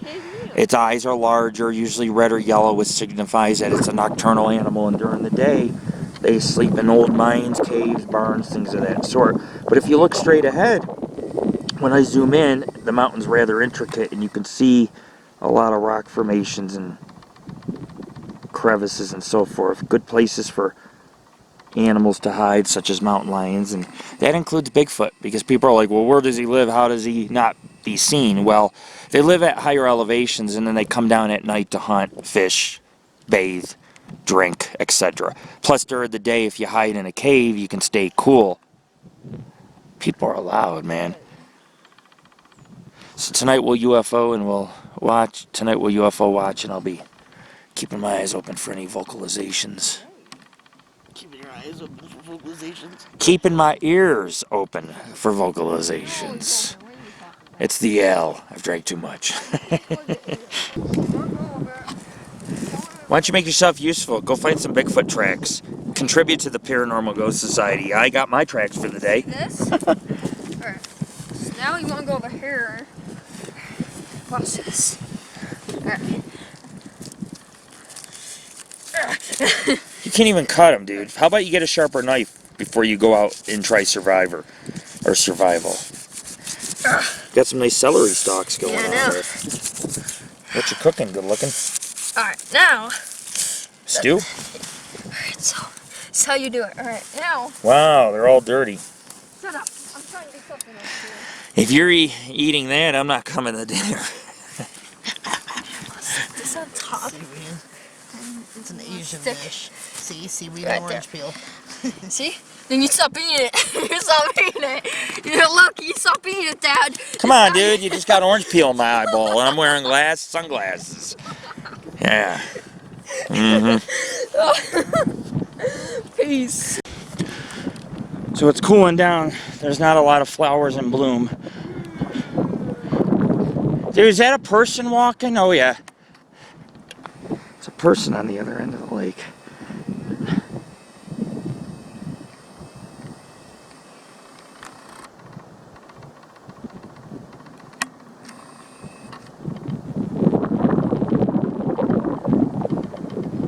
Fucking hunter on the other side of the lake.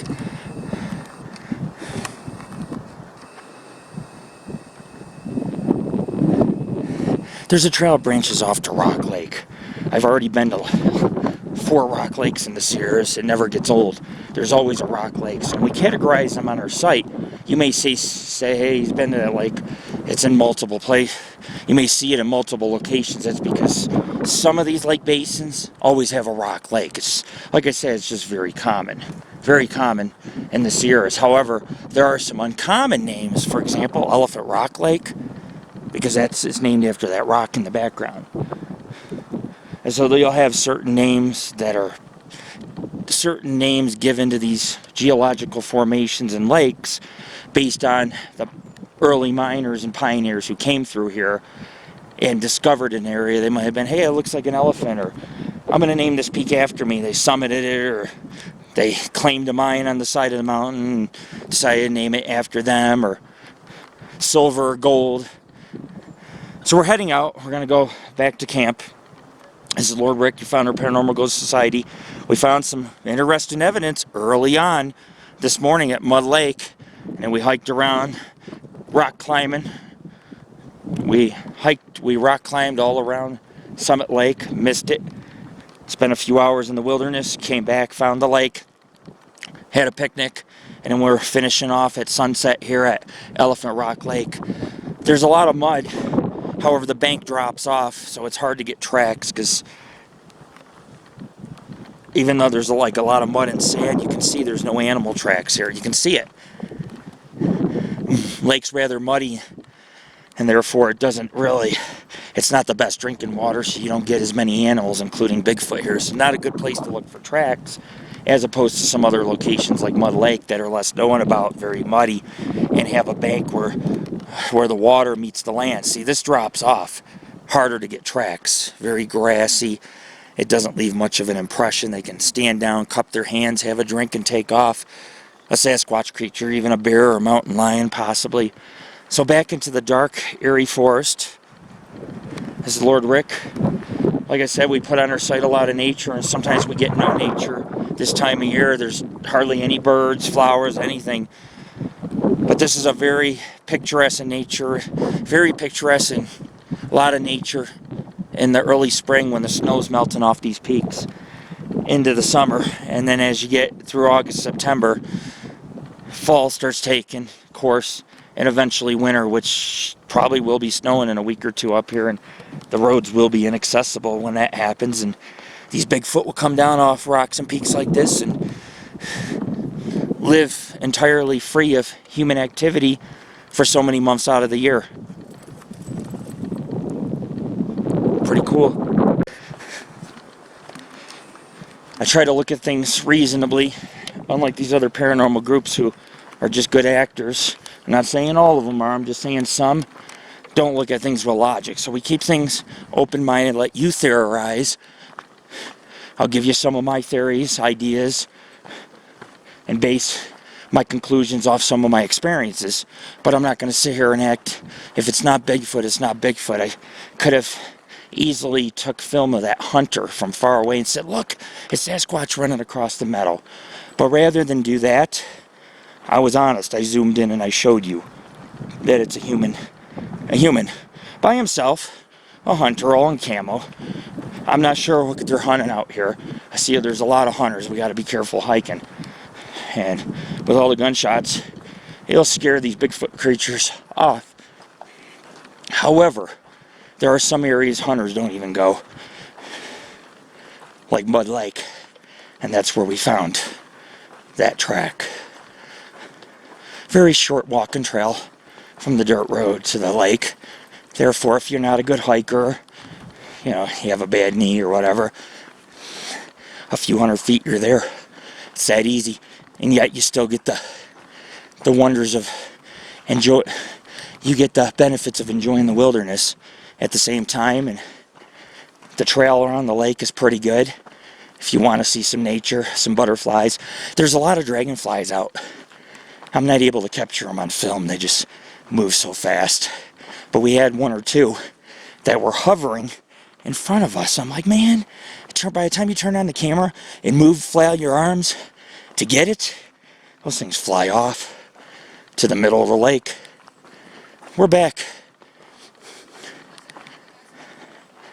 We're going to go gather some firewood for tonight's bonfire.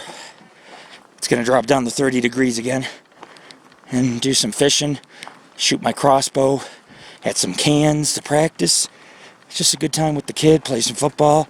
Got a couple small hikes tomorrow. They are primitive. If we stay on course, we won't end up climbing rocks for miles like we did today. So it should be pretty wonderful. And we should have a pretty good time. I got 2 hidden lakes to look for tracks. Not a lot of people know about these. Near the convergence of 3 tributaries. All primitive. No trails. So I just got done collecting firewood. Some people come here and log some of the trees due to fire hazards. The tree might die and the forestry will cut it down. Other people are disrespectful and just cut whatever trees they want down for maybe camping just one time. However, sometimes we're lucky enough and they'll leave wood behind and we'll make use of it. Because in a fire, it would just cause the fire to intensify anyway in the forest. So by clearing some of the trees, it does help prevent that. So you have some spacings in case of a fire that can kind of hold the line. Anyhow, we're heading back to Utica Reservoir. It's 5:15. The sun is beginning to set. We're going to have a nice dinner tonight. Tomorrow, we got 2 lakes. We'll have a nice lunch, a nice dinner. We're going to try to milk it during the day. And 2 lakes not a lot of people know how to get to or hike out.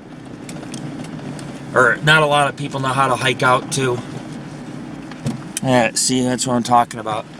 However, we're going to use a GPS and then we're going to kind of follow it. The problem is it's easy to go off course with the GPS if you have cliffs in front of you or a ravine.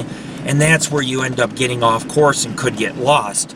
So it's very important you know north, south, east, west based on the moss growing on the trees, but also where the road is behind you. Because these are logging roads and they will take you out of here. They will.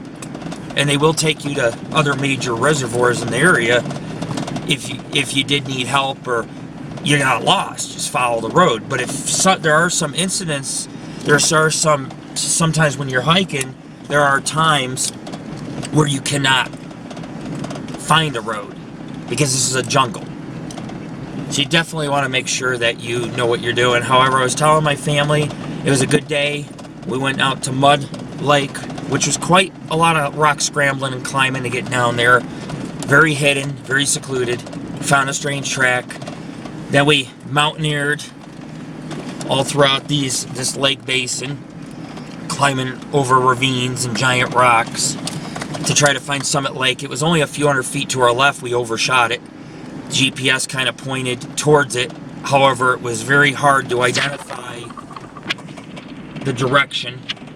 I just kept heading straight, and of course, a couple ravines and rocks later, and we never seen Summit Lake. We would have if we had kept going, but you got to go around these rocks, and the woods is so thick you could be right next to a lake and not see it. Finally, we got on course, hiked out to Summit Lake, had a picnic, and then parked at this dead-end road at Elephant Rock Lake, which is gorgeous. Lily pads, dragonflies, a beautiful peak, and a rock that looks like kind of looks like an elephant minus the trunk a little. It's like, where's the trunk, man? Where's the tusk? You know what I mean? But these pioneers came up with names. That way they could use these names or landmarks to identify where they were traveling across the West to these gold mining towns and on these old immigrant routes, which are either mining or logging roads built by the sawmills and some of the mines in the area, or miners who had claims in this region, while other roads have just, the forestry continues to expand. Here's where the Summit Lake Trail is, off to the right, not left, right. But the forestry's done a good job, and they've put in a few new campgrounds. Therefore, some roads out here will lead to those. If you're into the campground thing, I'm really not, but we have a spot that you gotta kind of hike out to. And so there's really nobody around. It's just us on this rocky outcrop in a cove of the Utica Reservoir, with nice area where our tent is pitched. Nice.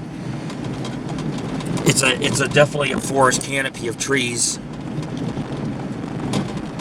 And it overlooks two really amazing peaks, and at sunset they look orange to red.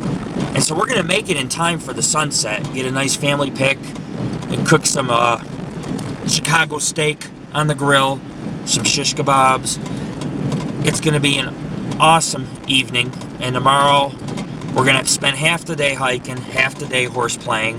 I have plenty more meals to cook. It's a nice meal tomorrow, subs, all that stuff.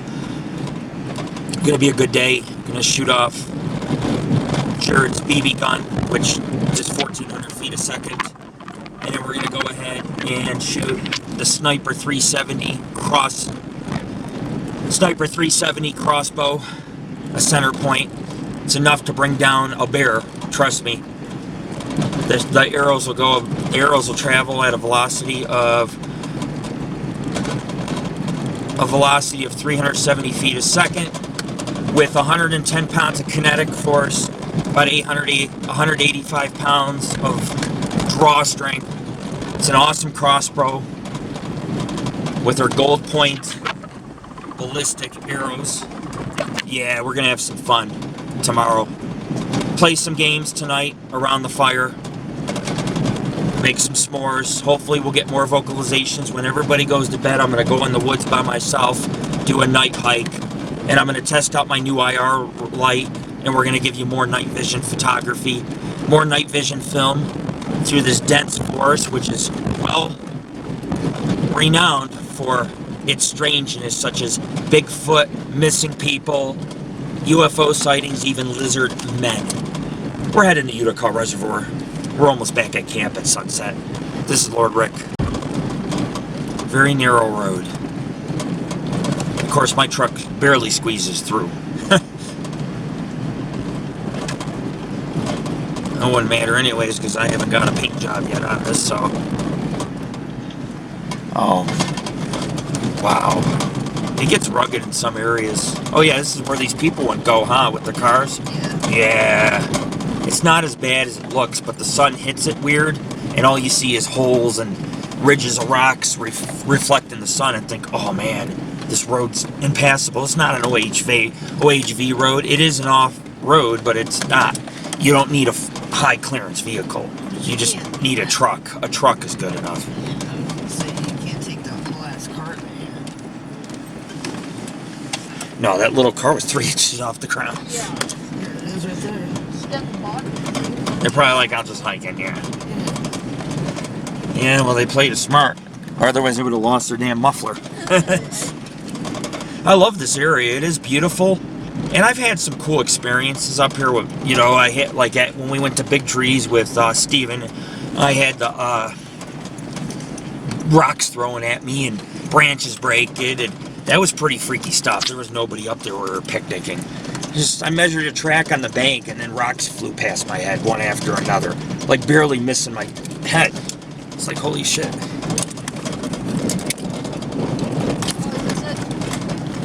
The sun's bright as hell. Spicer Reservoir is to the left, and to our right, Union and Utica Reservoir. At least it was a nice day. It started off cloudy, lots of wind, and then at about 7 a.m. the sun broke over the horizon, and that was it. It was a gorgeous day out. Gorgeous. Supposed to get to 30 degrees. We'll definitely keep warm near the fire. That's for sure. Rock Ape Paradise. Like I said, the adventure we had today, most people don't get in 1 year. It was pretty awesome. Standing up on cliffs and hiking over logs that are 6 feet high, you know. Awesome, awesome day. And now we get the benefits of going back to camp and just chilling out and enjoying the rest of our evening.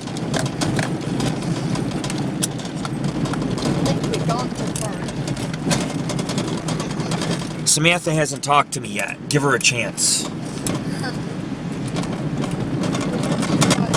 I miss my monster voice. Of course, the other Garmin I have does the monster voice. This one I can't get it for this Garmin. They have no voices hardly. It's like, man, this is a newer GPS. What the hell? Why not? Why not? I paid over $100 for the thing. If you pay over $100 for a little GPS that small, it should be able to do everything a cell phone should do, including almost wipe your ass. Serious for that price. Ooh, that's a bad dip. Somebody could break an axle if they hit that too hard. Not me. Going through that on the way in? Oh yeah. But I have to take it slow because that's a bad little right dip. Look at all them rocks, man. They're hanging over the road. Hope it doesn't ever, you don't want to drive down here in a thunderstorm. You hope not to do that unless you want to get hit with a 3-ton boulder just hanging off to the side, ready to fall down onto the road. It happens all the time up here. Almost back at camp. Beautiful ride at sunset through the Sierra jungle, Carson Iceberg Wilderness region of the Stanislaus National Forest. This is only the second time, maybe first or second time we've camped out here. But I'll tell you what, we'll be back again to camp somewhere else in this region. It's gorgeous. Very peaceful, a lot of strangeness, a lot of weirdos too. Like that guy watches from the woods. Hunters. Oh, by the way, across from the lake was a hunter, all in camo, walking through the marshland. And I thought at first, is that Bigfoot lumbering? It was all dark clothing. And I zoomed in, it was a hunter, camo, head to toe. But somebody off one of these cryptozoology sites would have purposely not zoomed in. I could zoom in on this guy's completely up close, had everything across the lake. But someone said that's Bigfoot lumbering around because they would either be too stupid to zoom in because people don't know how to zoom in slowly, or they would play it off as Bigfoot to make it look like they're actually doing something, you know? It's like, I want the real thing. I want to see muscle moving behind the fur, behind the hair. That's what I want. Like the Patterson-Gimlin film, you can see muscle moving behind the fur. That's what I want. Science applied to it so it makes sense, not just speculation. Evidence. Like that print that I recorded today, the grass is fresh. It just happened within a day or two. And it was, you could see it spread out. Well, no, it was just a soft area because its dry lake beds are drying out. And there was only 1 or 2 tracks, but the one apparently looked barefoot, and it was fresh. There was grass, green grass that was mowed down where the print was, and then where something walked through, the grass, all the straws of the grass was broken. A lot of it was still green. That tells me something big came through and stepped down in I there. feel like it slid. It could have, but there was no slide mark. It was just a solid track, and there was some divots for the toes, but it's spread out at the ends, which if you see a lot of Bigfoot casts, they do that. So I think I did get a Bigfoot track today. I believe. I'm not 100% sure. You can't say with certainty unless you can film the creature itself or get DNA evidence. So we'll head back to camp, eat well, drink merry, do some fishing, party like a rock star. I'll do some night hiking. Huh? What is everybody hunting? I don't know. I don't see no birds, no wildlife, nothing. But I've Turkey, seen, like, possibly, I've seen, turkey. like 100 hunters. Turkey maybe. There geese. It is geese. Well, there are. You can hunt geese. There are geese. There are ducks. I seen some ducks, Same this morning. but they're not on the water. They're in the woods. These guys. Maybe deer. Those ducks this morning. Eh, The ones that well, were next to people's tents. here's the thing: the deer aren't mating, and the youngins have all grown up, so it could be deer season right now. Yeah. I don't keep up with the seasons in the Stanislaus Forest. It might be different game for different times a year or in this region, but I believe it might be deer or bear. People do get permits to hunt black bears so they don't overpopulate, and you're allowed so many tags. There are brown and black bear. There used to be grizzly bear. We're on the edge of Bear Valley, and there used to be in the 1800s when the pioneers and miners came here to Murphy's and these reservoir areas to design these reservoirs. Right about a few decades before that, there was grizzlies up here. Grizzlies. So when they came here, this was wild country, and some men died or didn't make it. And as you can see in current times, people, oh man, that sun, people are still coming up missing in this region. And I mean, there's no grizzlies anymore or anything. I mean, generally there's no nature or nothing. Maybe a few deer. I've seen bear with backs 5 feet tall almost out here in the Sierras. They almost look like grizzlies, they're so big. Yeah. And yeah, they can eat you. So you need to know how to behave yourself when you come across these animals. I film them and photograph them because you don't want to be eaten. That girl that's missing could have been attacked by a bear or somewhere in the woods and dragged off. So, you know what I'm saying? It's just, not everything's paranormal. But I did see some UFOs, and I did hear some strange vocalizations, and there was something in the woods moving around, following me, it broke a branch and stopped. So, with that being said, I think this place is pretty badass for strangeness. We're on the pavement. We'll be back on a dirt road. It's a great place for strangeness and to explore. All right, folks, we hit the pavement. We'll be back on dirt road soon to reach our camp up at Lake Utica.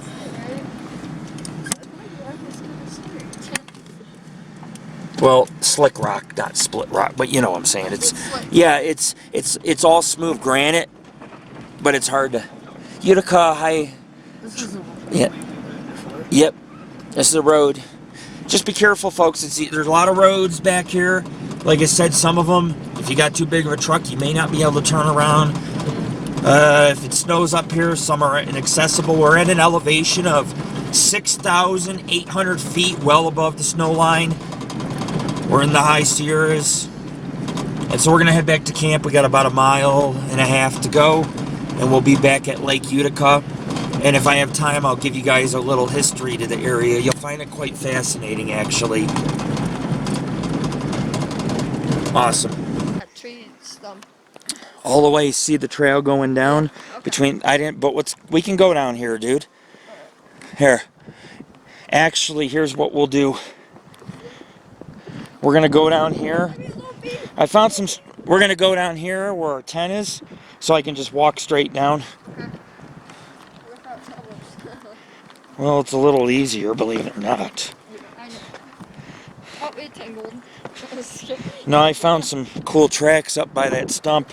I'll look at them tomorrow. They're not going anywhere. There's quite a few that are embroidered that are. There's quite a few that are pretty hard in the mud, unless we get some rain and it's clear out. So tonight I'll check them out more in depth when I hike around. Okay, cast it far as you can. Not too far, because I'm running out of line on that one, but we can go 100 feet out. That's it? Okay, fine, I'll go for it. You're gonna get it snagged, dude. Probably. Hope not. Look at the water. Oh, bug more. Are you ready for this? Yep, Bro? over your head.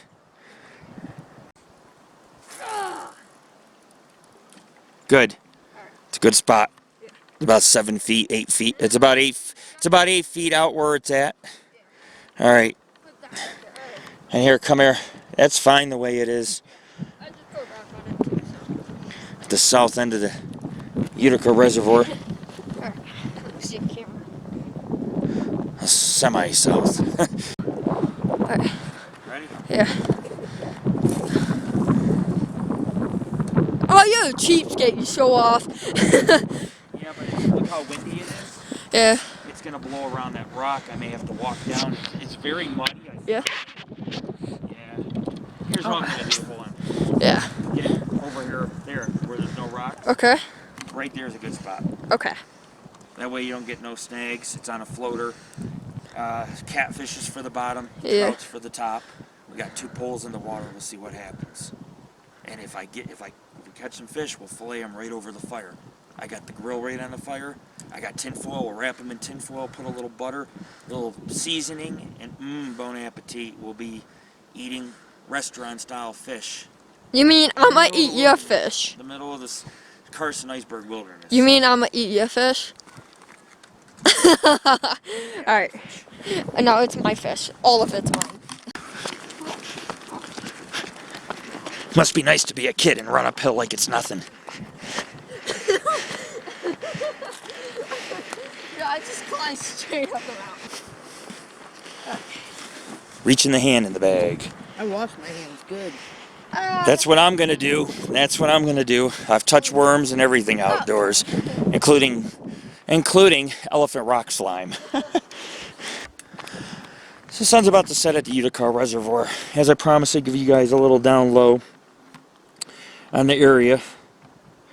And this is, like I said, this is an area that kayakers, hikers, off-roaders, hunters alike can enjoy.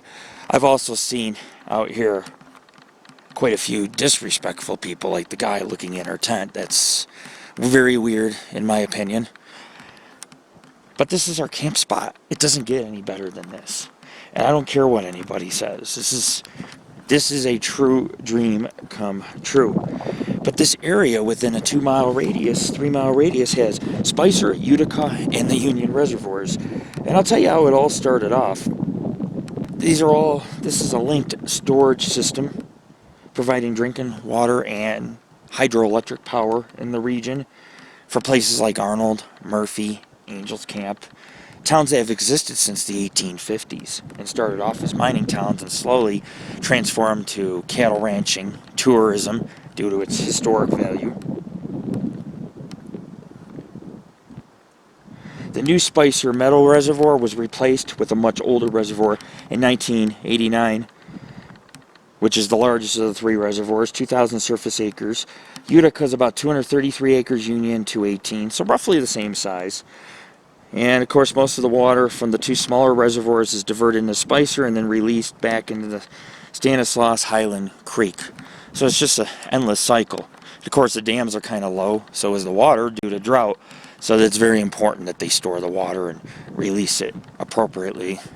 Release it so that way it helps prevent forest fires, because the higher the water table, the less fires and dryness you're going to have. In 1889 to 1990, in 1889 to 92, the Utica gold mining built Lake Alpine as a water supply, which is just north of this area. For its mining operations, Utica filed in 1903 to 1906, and then the original Spicer was formed in 1929. And then the complex of reservoirs in 1946 and canals in the area were sold to the Pacific Gas and Electric. And in the 1980s, the Calvert County Water District and Northern California Power Agency took control over the system and began building the new Spicer Reservoir.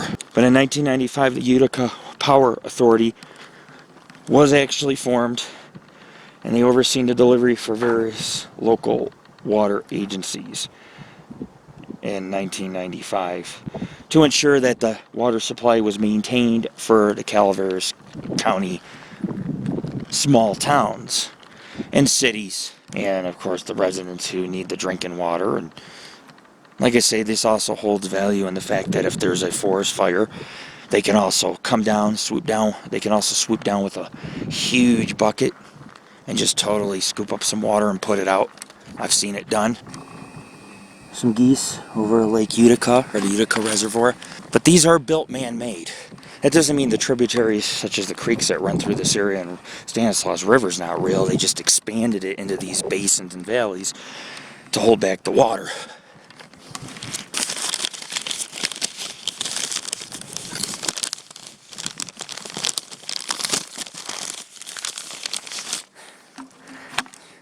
I don't know tomorrow if we'll have time, but if we do, I'll take you up to the Union Reservoir. They're actually sister reservoirs, only separated by probably a half-mile, if that. I've seen on some maps where some of the coves will connect. It's very shallow, but the two reservoirs will connect. These were constructed to provide water for the first placer mining in the area and eventually hard rock mining, because if you were drilling in hard rock, you also had to keep the drill bits cool by running water. Plus for the miners, because, you know, in the summer, if you don't have water and you're working the mines all day, you're going to die. It takes water to sustain yourself. That's why Bigfoot's seen in this region, because there's a lot of water, and that creature needs water. But the Union Reservoir dates back to 1853. It was built by the Union Water Company of Murphy's to provide water for Murphy's Angels Camp and other towns like Arnold, for example. When the Utica Mining Company took over the Union Water Company in the 1880s, it enlarged or expanded its operation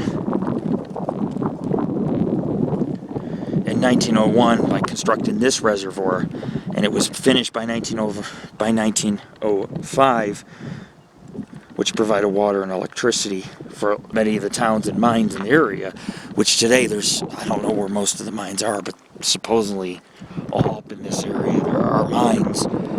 There's a few. I don't think they were very wealthy or well known, or there would have been some boom towns out this way. However, during their short-lived time, they did exist, and those mines today, those tunnels and shafts could be home to Sasquatch, America's great ape. In my opinion, there's hundreds of abandoned mines out in this region.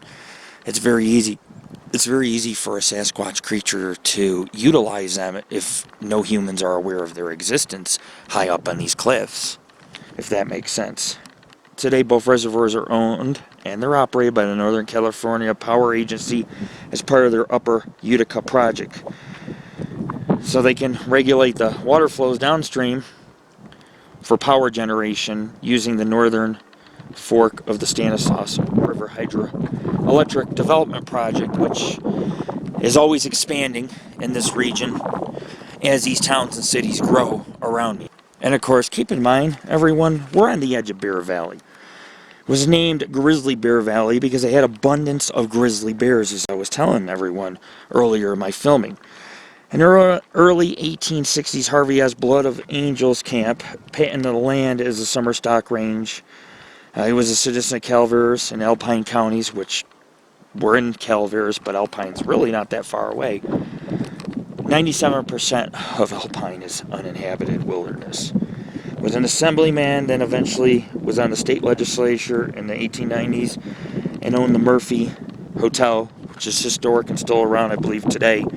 But in 1862, after Blood and Jonathan Curtis took over the Big Tree Carson Valley Turnpike, which is not too far from where we had our Bigfoot experience,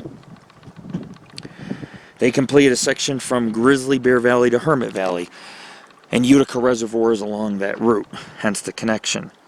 And they maintained the road. They established toll gates along Hermit Valley, Ebbets Pass, Silver Mountain City, also known as Kongsberg, which we've done Bigfoot expeditions, a little bit of paranormal work at the ghost town site as well.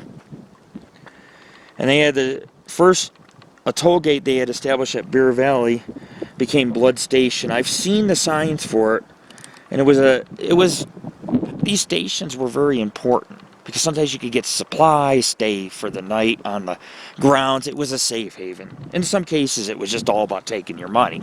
But the immigrants generally that built stations also had maybe a saloon or a trading post, that kind of thing. Mount Reba and Mount Reba ski area is now Bear Valley Mountain Resort, was named for Reba, the daughter of Harvey Blood and Elizabeth Gardner.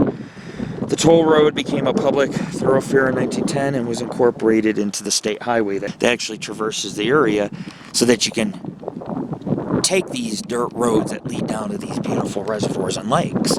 Because back when there was no highway or anything, very few men had gotten to see the beautiful scenery that is found into this lake basin.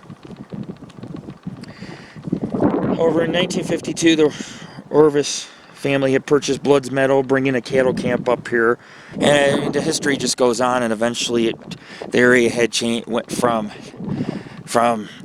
trading posts to stations, all the way to immigrant roads for the gold miners that traverse the area, to cattle ranching, and eventually ski resorts and tourism in the Bear Valley area.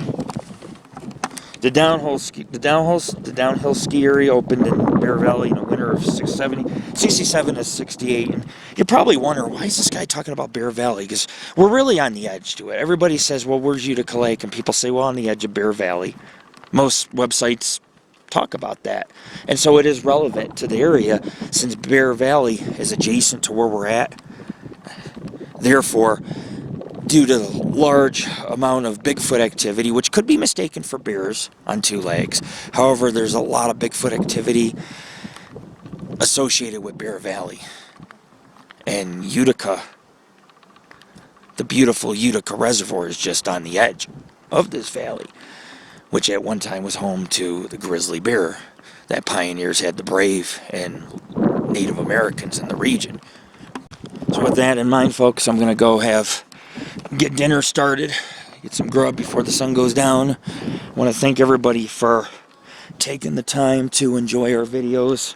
This is Lord Rick. Check out our site, www.paranormalghostsociety.org. We had a really adventurous day, and now we're just settling down here at the Utica Reservoir, or some people call it Lake Utica. I heard vocalizations from this direction. If you look, there's a little ridge, a granite rock formation that came from the other side. And between there is just remote wilderness and a peak that's probably about 10,000 feet or above. Stanislaus River also crossed through this. There's a canyon on the other side also. That's where the Stanislaus River rages through. And anything could follow that river. I know, because miles upstream we had our Bigfoot experience along this river, and to be able to camp not too far from where it happened is kind of an honor. And to be able to find a track, I'm not ungrateful in any way, and I'll kick a gift horse in the mouth. I appreciate things for what they are, and we worked hard today, and it truly paid off. And now we can enjoy the rest of the evening relaxing and cooking out. And I will do a hike. I promised during the day I'd show you. I hiked all the way out into the forest here. I came out along the rock, followed it to the reservoir shore, walked all the way up and back to camp. At night, if you watch a night vision video, I did about 40 hours of night vision filming. And tonight I expect to maybe do another half hour to 45 minutes as I hike in a different part. As I hike in the Stanislaus Forest surrounding the Utica Reservoir. So it should be intense and interesting, and we'll see what happens. There's a creeper that's camping down here. And creeper, man. There's a creeper that has a tent and is supposed to be camping down here. Hey, can I ask you something? Likes to hide up behind the trees and look in our tent. Yeah. So, not even supposed to be camping down there. It's not a designated area. So that tells you something right there. I mean, no respect, none. It's like, thanks for camping in the little creepy hidden spot so you can watch us all night long. And I think that dude followed me in the woods last night, but I'm not 100% sure. So I got to be careful tonight. I really do. When I go out hiking by myself, I won't bring my family. It's dangerous. There's bear and mountain lion out there, and they are out at night. So check out our site. We work very hard. I look forward to bringing you guys some good evidence tomorrow, possibly of a couple hidden lakes along some creeks and tributaries that are good prospects to check for tracks in this region. I believe that some of the Bigfoot come down from Bear Valley and these peaks surrounding this area, and that's why they're seen up by Utica and Union reservoirs, sometimes even Spicer, New Spicer. Despite its heavy amount of campers and boaters, people still continue to hear vocalizations, find strange tracks. This is Lord Rick. Peace. That wasn't fair. Beautiful view at sunset over here on Lake Utica.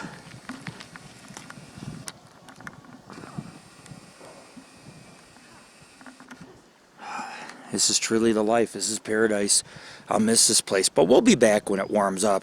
Winter's setting in. A lot of these roads are going to be gated and closed, so we're going to have to come back. See everyone in the High Sierras in the spring of 2017. We wanted to finish off the year and go big, so we decided to set up camp in the wilderness here at the Utica Reservoir in the Stanislaus National Forest. It's gorgeous, as you can see at sunset. Very majestic.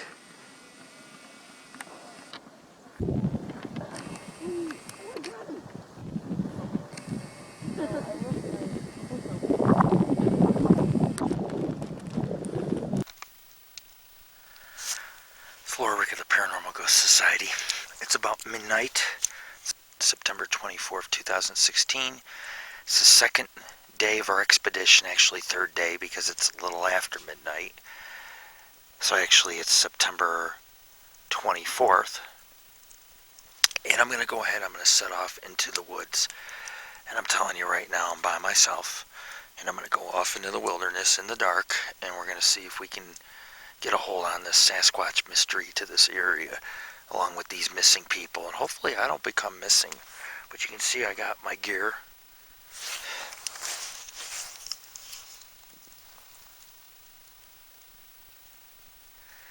Got a nice fire going. Keep the animals away from camp so when I get back there's not a bear sitting here waiting for me.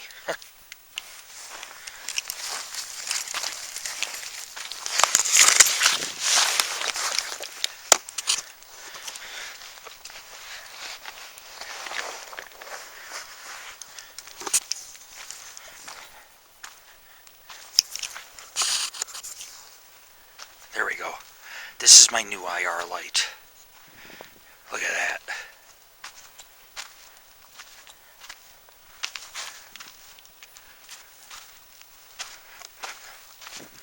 So,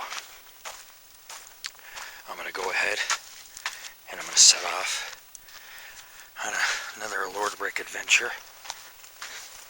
I really don't know what I'm going to find. I don't know what the problem was with my IR light either. But last night it was not working right. Which made things rather difficult because I did not have a lot of light to explore. Therefore I had to do with what I had. I think this IR light's gonna work. You can see my truck. Imagine looking in the lens finder and you see something looking back at you. So things are going to get really spooky. This is not a place to mess with. People come up missing in places like these. If you're going to set off at night, you better make sure you know where you're going. Or you may never be seen again. There's a very thick patch of forest up here on the south side of the reservoir, across from the dirt road. I want to check at night for activity, and it's pretty spooky stuff.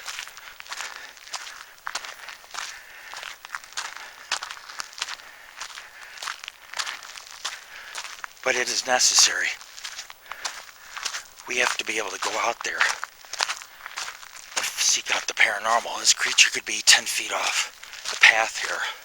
I'm not going to even be on a path soon, and you won't know it. You might smell the food, watch me walking past. I might be filming in the brush and get something looking back. So what we're going to do is I'm going to do some exploring in the forest, and then I'm going to cut down to the reservoir once again and back to camp. This time though, I'm going deeper in the woods. Therefore, who knows what I might find.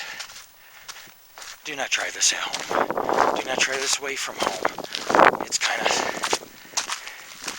very difficult to go hiking deep in the wilderness at night if you don't know your directions or where you came out or at.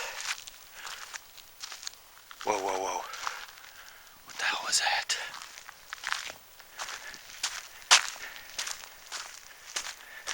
I won't go straight too far from camp though. You have to understand that there's a guy camping about 200 feet from us, and tonight he walked out of his tent. We can't see him, but if you fish up on the rocks, you can kind of see him. Walked out of his tent and started signaling towards the sky. He's flashing, just flashing. And I thought to myself, what the hell's this guy doing?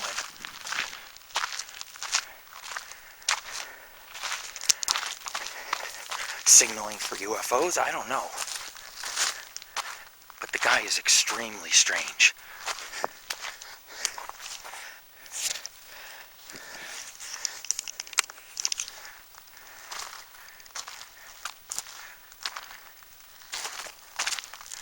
So we're not on a path anymore. I just turned, there's a logging road, and I just left the logging road. What concerns me most is mountain lions.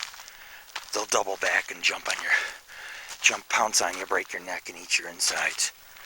So we do have to be careful. And I decided, one other thing, I did decide to change my plans for tomorrow. I was going to go to this hidden lake that has the Stanislaus River, Duck, and Silver Creek that flow through it. Some flow out from this lake. It doesn't even have a name, it just says lake when you look on Google. And I was going to go check it out. But the dilemma is, it's down a big canyon, and we only have so much daylight tomorrow. Therefore, if I spend the whole day trying to get there, I won't have time to explore this hidden pond I found. Yes, there is a hidden pond. It's actually over here. We're going to climb up tomorrow, climb the ridge line and try to dip down into it. So we're going to go ahead and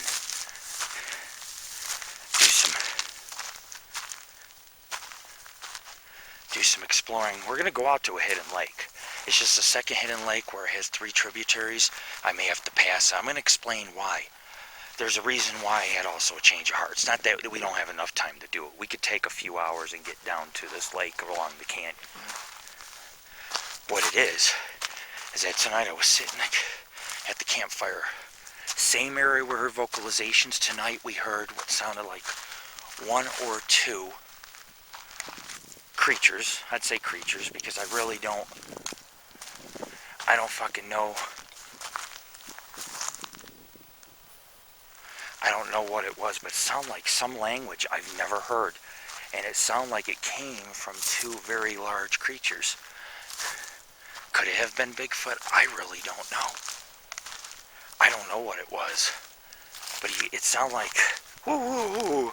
It didn't sound like woo woo woo. It sounded like woo woo woo woo woo woo. You know, like a conversation going on. And so what I decided tomorrow is when we go to the Union Reservoir, I would rather, instead of take my time to hike out through this canyon to the Union Reservoir, what I decided to do, instead of hiking out to this canyon to this lake, now I understand, 3 tributaries, great place for tracks. But I want to get to I want to hike. See, the Union Reservoir, these vocalizations and chitter chatter are coming, they're coming from an area that's between the Union and the Utica Reservoir. Just across from where I'm camping is the Union. It's just on the other side of a land bridge that's maybe a few hundred feet wide, or a wall of granite rocks. So I want to go out to the Union and kind of follow the shoreline around to where those vocalizations are and see if I can find any tracks, hair samples, evidence. That's our best bet for tomorrow. So I changed our plans. In the morning, we're gonna go out, we're gonna try to follow, there's really no path. We're gonna try to go out this way. I'm gonna see if I can find this mucky hidden pond. I don't know if we'll find it. And then after that, we're gonna come back, eat lunch, shoot some target practice, shoot a few crossbow arrows, maybe play some Yahtzee or some games with the family. And then I'm going to head out in my truck and drive out to the Union, which it's just a couple miles from here, and we're going to do a backpack hike to where we heard the vocalization. We don't have time to do everything. It's either we can go out and check out where the vocalizations came from and see if we can find anything, or we could take another risk, and hike out along the Stanislaus River to this hidden lake and see if we can produce results or find evidence as well. The whole area is riddled with Bigfoot evidence. You just have to look for it, and you have to be daring and take a few risks. I have heard some noises, but probably small animals. We're on the south side of the reservoir.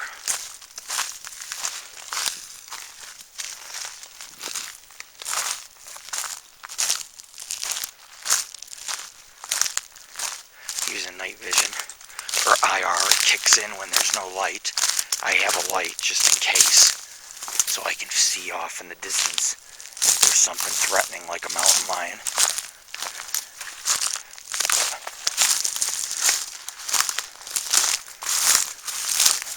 Man, the brush is getting thick. And so today was a successful Bigfoot jaunt. Actually, to tell you the truth, I mean, it really went well, too well. We found a missing persons poster, which is sad. However, on the track on this trek, our first lake, I discovered a track almost 14 inches in length, 7 inches in width, very large, nice toe spread. And so that was a good find. And it was kind of all by itself. Fresh. It was green grass mowed down. It was fresh. The grass was compressed. Very compressed where the footprint was, and it was still green. And the straws were broken, which means no more than a day or two old. It's quite fascinating. It is really quite fascinating, but there's a lot of strangeness to this area. And like I said, when you can go to a hidden lake with no trail and rock climb to get to it and push through the forest and the brush, you're going to get better results or Bigfoot evidence than you would per se if you were just, staying on a trail visiting some popular lake that 20-30 people a day visit. I'm walking through the woods. There's a lot of rock formations. A lot. Anything could hide on top, below, on the sides, in the woods, swatching. Bigfoot's a very curious creature. And so it'll watch you for a day or two and then make its move. A lot of missing people or people who've had close encounters with this creature claim that they were stalked for a day or two. Sometimes as long as 3 days, and then all of a sudden it comes to their camp and stands near their tent, maybe to intimidate them. But this creature's real, and it does exist, and I'm out here to find it. And, know, we take all the risks. This is not Finding Bigfoot where there's 30 guys on a film set with multiple vehicles and high-tech spotlights that light it up like daylight. This is just me. This is just me, Lord Rick, one guy in the forest, hiking these logging roads looking for Sasquatch. And what makes it very difficult is the fact of I know people have come up missing here. I mean, like you say, yeah, people could get lost or get attacked by an animal, or it could be human factor. But we always have to look at the fact that it could also be Sasquatch. And so we have to be careful. Now, there are mountain lion.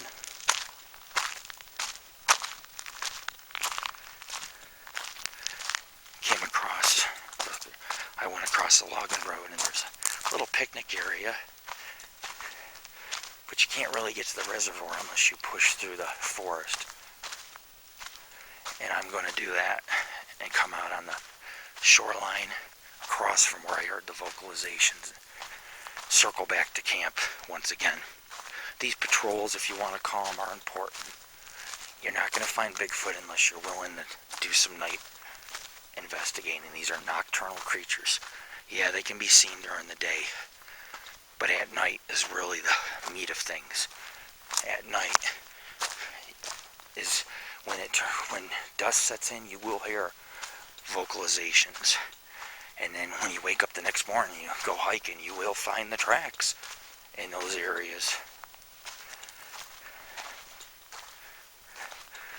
The danger is that the bear are hungry. They're getting ready to hibernate. There's mountain lion. I'm by myself. This is not a game, you know. What I do is real. And so I'm going to go ahead and... Damn it. I need to be careful.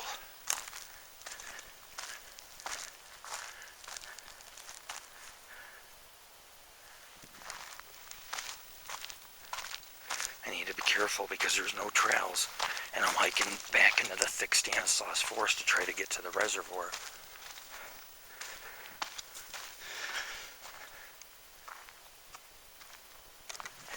It's very dense. If my light goes out or whatever the case is, it could end up going very bad for me. Or if the camera goes out and I can't see where I'm going. You have to understand the work that we do. You may think it's not dangerous what I do, but I run into dangers all the time. Bear, mountain lion, close encounters of Bigfoot, even aliens, UFOs. And these are real X-Files. I may make things simple with my website and trying to teach people. I don't get in all too complex. I'm a science guy, but I don't get too intricate because I try to put it in some simple terms so people can understand what we're doing here and the premises of our project as far as cryptozoology, or if you want to get more detailed, Sasquatch, Yeti, one of the biggest missing links and most elusive creatures on the planet. There's a huge open area. I do believe we're coming up on the reservoir.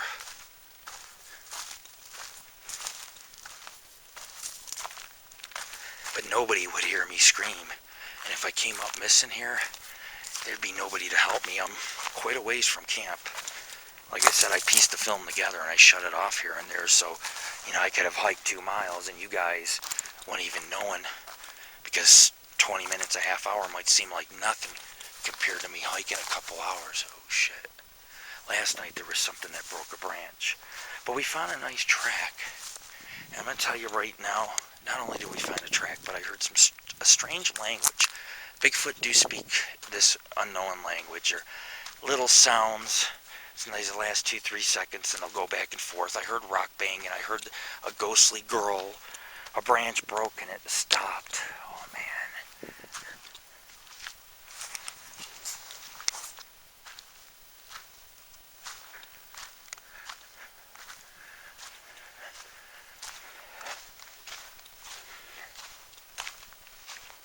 Okay, we've reached the shores of the reservoir.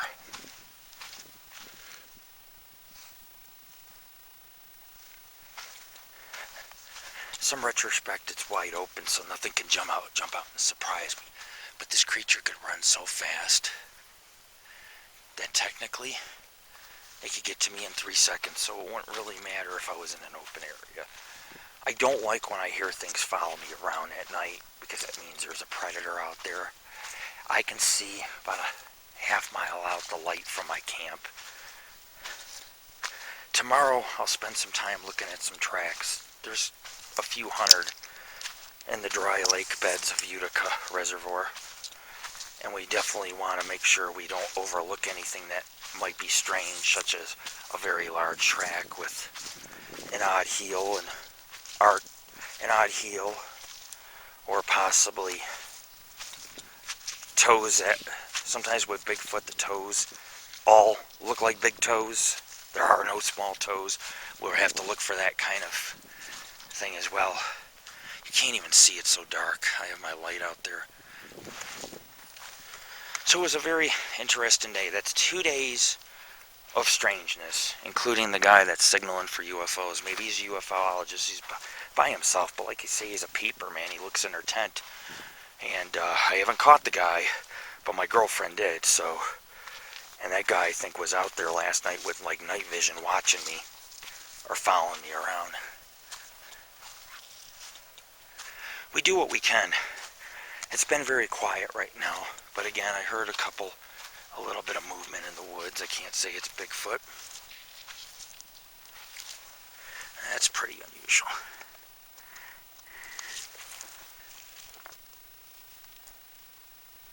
Looks like claw marks. Like a couple, I don't know what made those. I'm thinking some good sized geese, yeah. Probably geese, they're huge. I've never seen geese prints that big.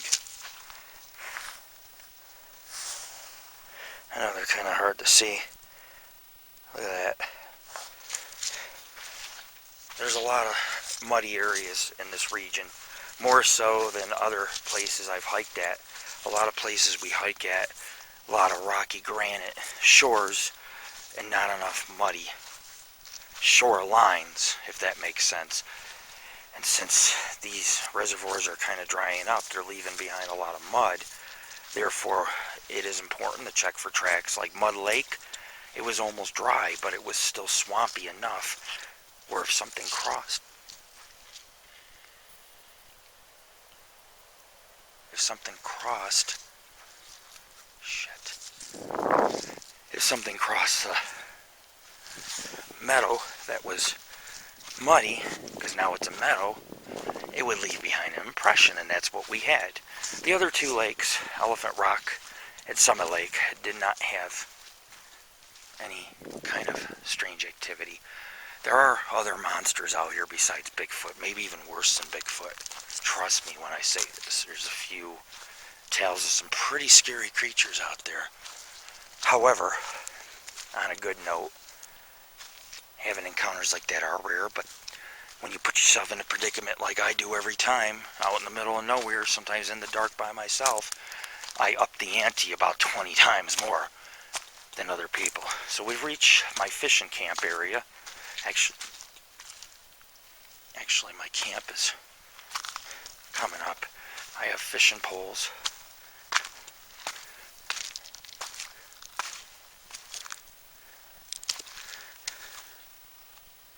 I'm just testing out my new IR light. I'm pretty pleased with it.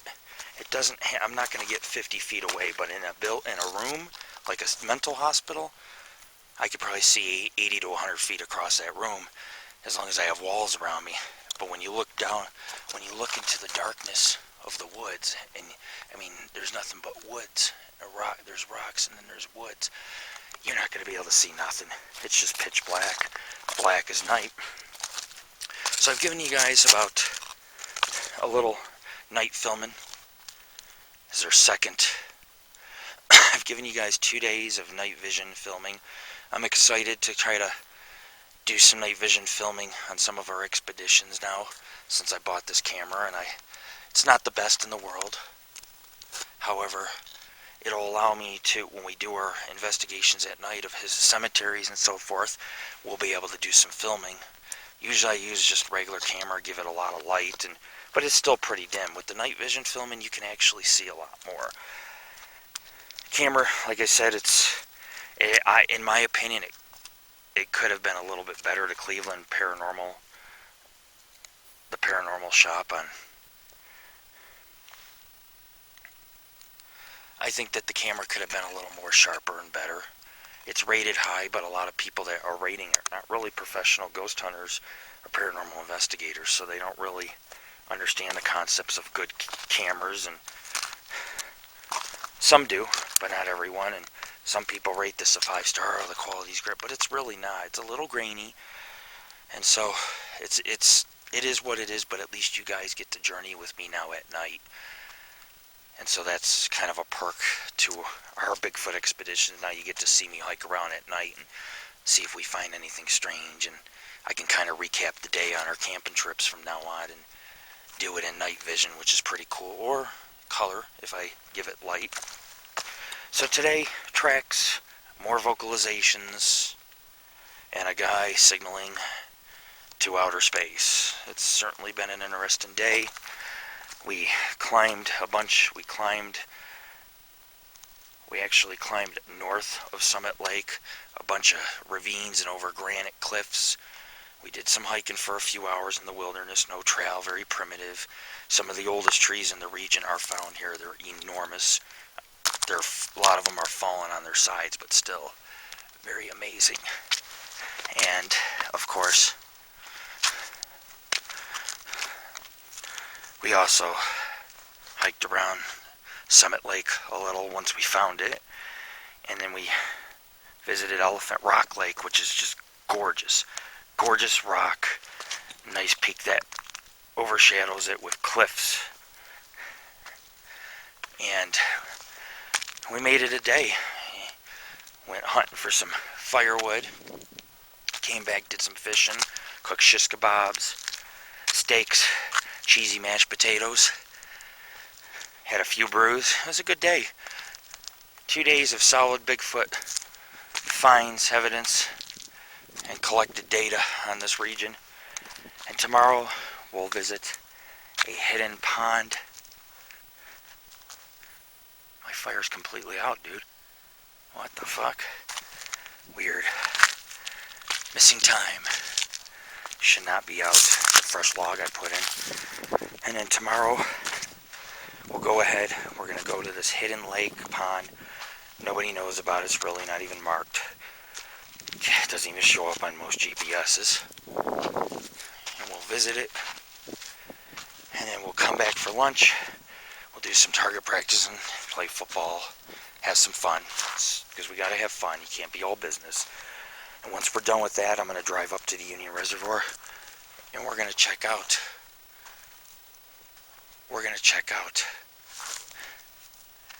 Where I heard those vocalizations. You can't see, but just over this rocky outcrop is the Lake Utica. And directly across Lake Utica is a series of granite rock formations, and then Union Reservoir is on the other side of that. And somewhere diagonally across is where we heard the vocalizations. If I can get up to Union, I can actually hike about a mile in, and I'll be somewhere near where I heard those vocalizations by following the shoreline and this land bridge that actually separates the two reservoirs. It's been very exciting, folks. This is Lord Rick, your founder of the Paranormal and Ghost Society.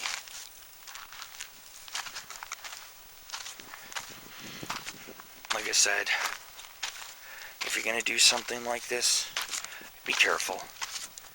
I mean, play it smart. I got a backpack full of gear. It doesn't mean I can outrun a mountain lion or Bigfoot. But if I had to run and hide or something to chase me into the woods deeper, I have supplies to survive. I mean, I have fluids. Not only do I have fluids, but I have about 4 methods of personal protection on me, including one that'll even chase off a Sasquatch. It's potent. Even a grizzly, to be honest with you. So And these kind of things are so important. If you stay prepared and you stay one step ahead, you can do some amazing things, but you have to know what you're doing.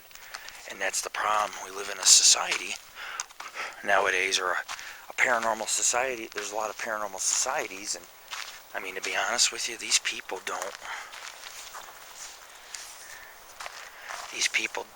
should not be in this field,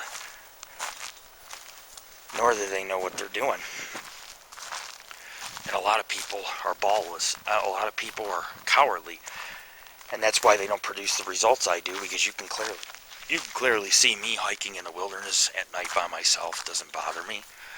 But this is enough to make most people crap their pants. It really is. And so it's not for everybody. And if we do extreme paranormal investigating. We don't just say at someone's house, run the recorders and let the recorders do their work. We get up, we hike, we take a few risks, chances. Cliff climb, rock climb, mountain air, go through tunnels, crawl on our stomachs. We do whatever it takes to build a case and to gather evidence. We do what it takes. And if you're not willing, if you can't call yourself a paranormal investigator, if you're not willing to do this, you have to be willing to go out and put in field work and time and effort into your cases. But that's what we do. We go to these places, we build a case, we put them on our site, and then I just spend years taking reports on those locations. People may have had an experience and are silent, and then they read and see they read about our case, they see the evidence, and then they contact me, and it allows me to collaborate the data with others and our finds. So we have to be able to do the work so that other people can share their stories. For example, I had an experience at Salt Springs Reservoir. I've had 4 people report Bigfoot to me in that area since my experience, since looking at our videos and photos and our UFO footage. So does our work pay off? Yes. This is not for everybody. But you're not a paranormal investigator if you are not willing to take it all the way. You have to make sacrifices. And that might be including sacrificing your own life for this cause. And if you can't you know that it's 50-50 chance every time you go out there that anything can happen. You can deal with some person who's not right in their mind, a wild animal, an accidental fall, for example, an accident, or even something paranormal just that doesn't want you to run back and tell of their existence, such as a monster like Bigfoot, who might be very hungry and in need of protein, and might feel it has no choice but to take you out. But in a lot of cases, before someone becomes missing, they're usually stalked in the forest for 2-3 days. Might be a primitive camper. They might notice that they've been hearing noises at night near their camp, and next you know, sometimes they are like, I'm done, I'm leaving the forest. And other times, they don't live to tell about it.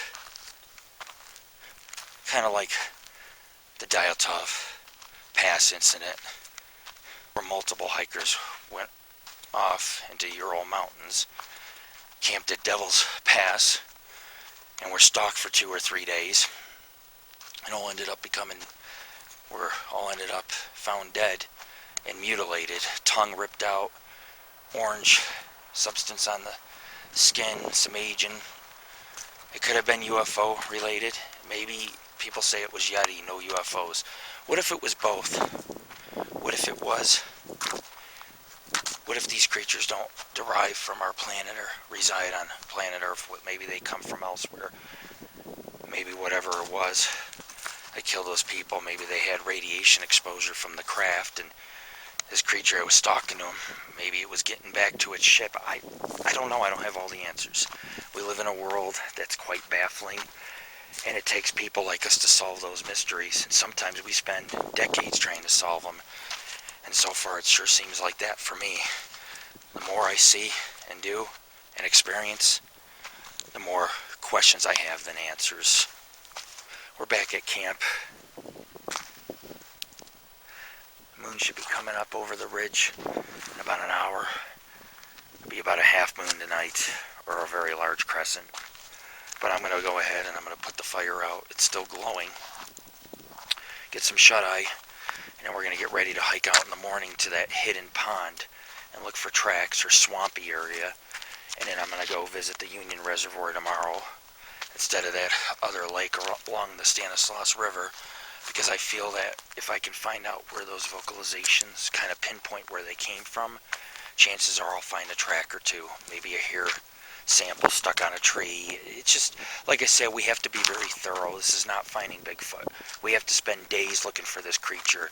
We don't get a group of guys who park near the road, you know, wrap up a film in a day or two and be like, okay, we're finding Bigfoot. No, I will spend sometimes 30 miles hiking in the Sierras on one given trip until I find one shred of evidence that this creature, Bigfoot, or as some of you who are aware, Sasquatch, or any of the other 100 names that this creature has, truly exist and is real. Check out our site, www.paranormalghostsociety.org. I will see everybody in the morning.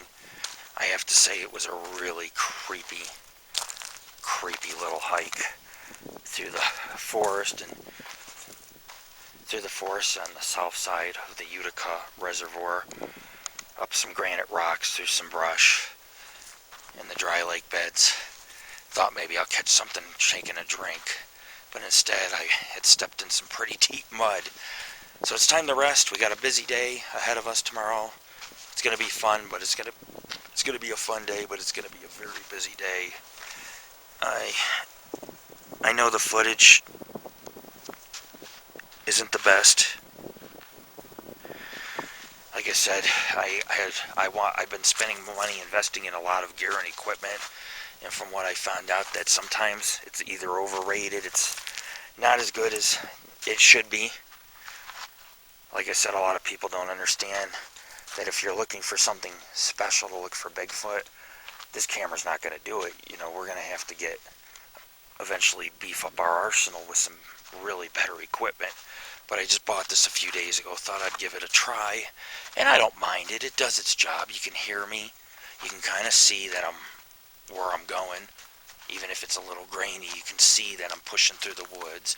If there's a vocalization, it'll pick it up. If I can, let's say Bigfoot's out, 30 feet, we might be able to get some motion or be able to see the eyes looking at us. So it does come in handy. Something's better than nothing. So if you want to donate your equipment, you have anything you think that'll help us on our quest for the truth, please contact us. Contact myself. I use AngelOfThyNight on Facebook and Google. I'm on Google Plus. I'm everywhere. Just contact me. Could be used, old. Just donate it so we can put it to use. We do hundreds of journeys per year. Sometimes we're very busy. We're so busy that I don't even have enough time to add the cases that we do on the website. It takes me sometimes 2 weeks to add a case, and we have hundreds to add, thousands. So we do keep busy. We do work very hard, and that is commendable, even if it's just me and we don't have a team because too many people are too chicken shit to come out.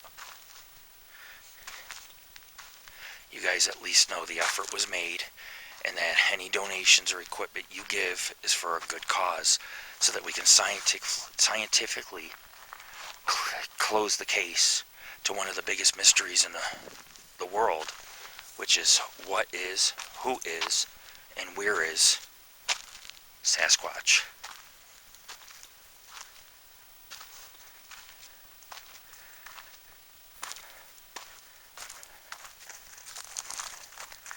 It's a jungle out there. This creature could be anywhere. We're at Utica Lake, and it is a crisp autumn night, and the only thing I can hear is a pin drop. That's how quiet it is on the search for Bigfoot in the Stanislaus National Forest. Have a good night, folks. I'm going to go get some rest. I'll see everyone in the morning as we continue day 3 of our expedition.